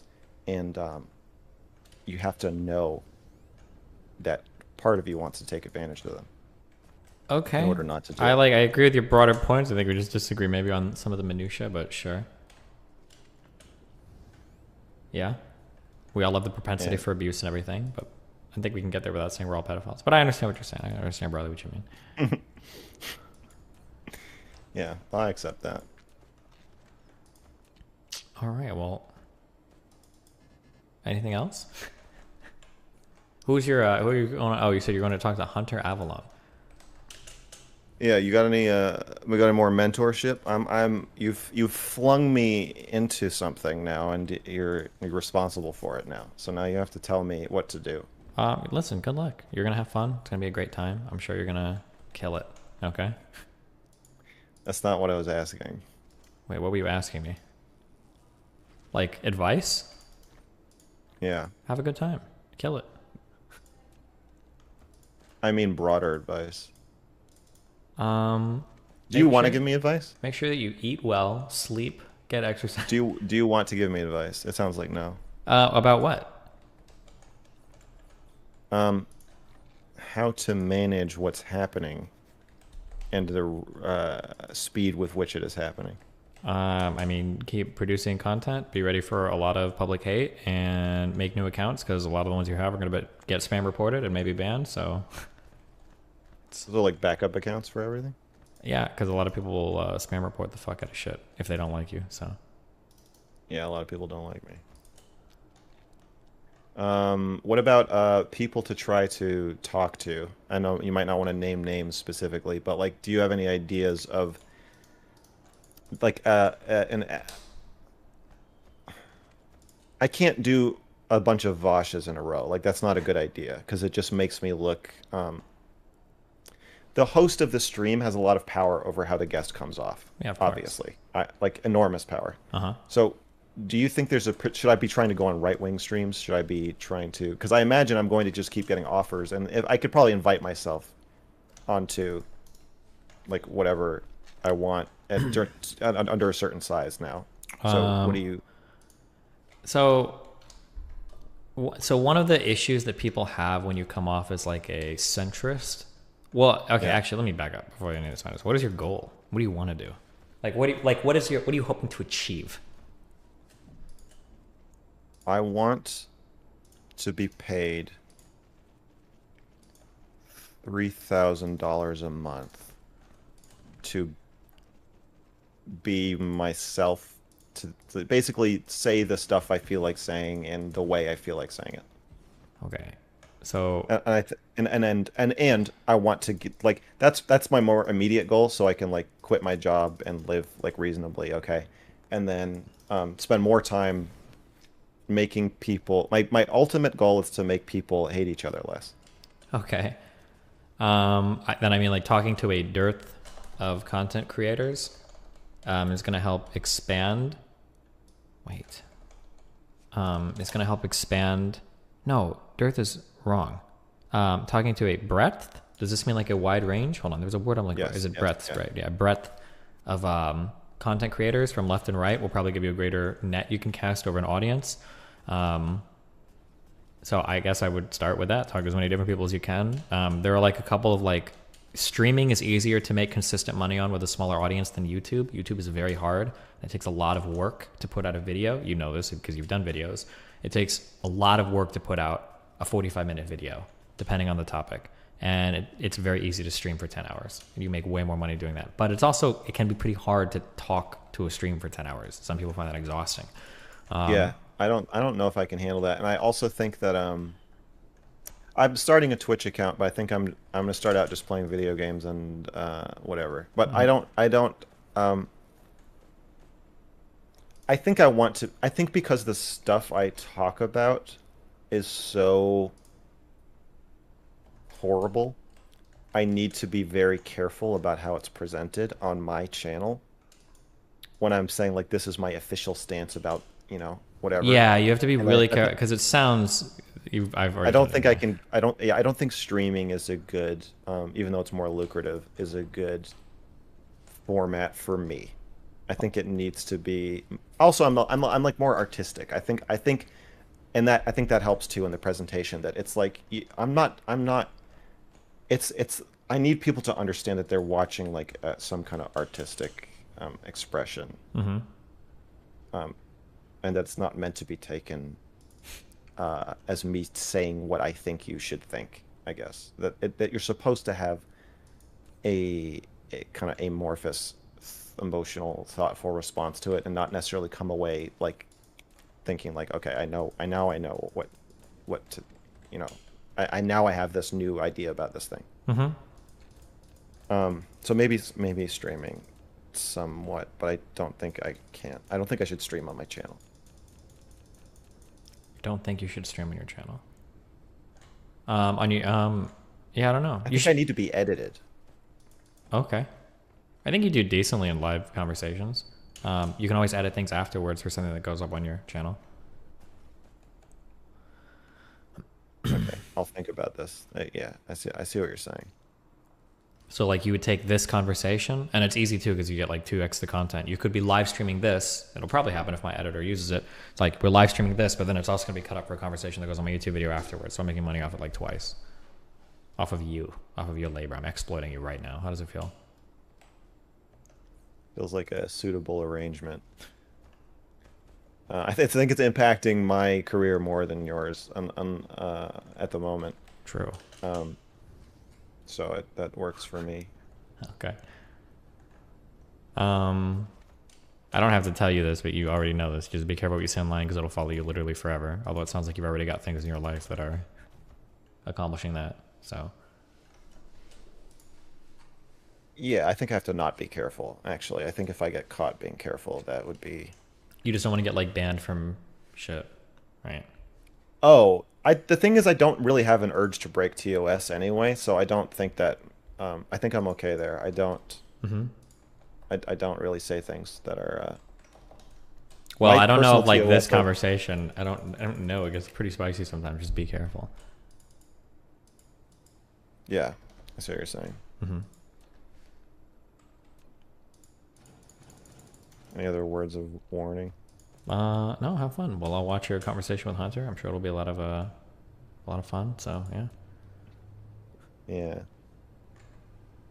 He made a reaction video to my Cuties review. Oh yeah. Yeah. I have to think about how I'm gonna handle that. Well, good luck. Stay safe. Be careful. You too. Okay. Well, everybody, be calm. Be safe. Merry Christmas. Yep. 5 years, right? Don't do anything to kids, please. God, I don't need another one, okay? I'm trusting you. I wouldn't do that to you. Thank you. Fuck the kids. Don't care about the kids. Well, don't fuck the kids. Who cares about the kids? No. Not for the children. For me. Instructions okay? unclear. Not for the children. For me. Okay. I wouldn't do that to anybody. Thank you. Okay. I want to. I feel that I can trust you. Thank you. Okay, that's good. So I like the intellectual and maybe emotional trust that I feel here, and I'm not going to stab you in the back. Okay, that's good. Okay, have fun. Peace out. All right. All right. Peace out. All right. Bye. Bye. Jesus, what an adventure that was.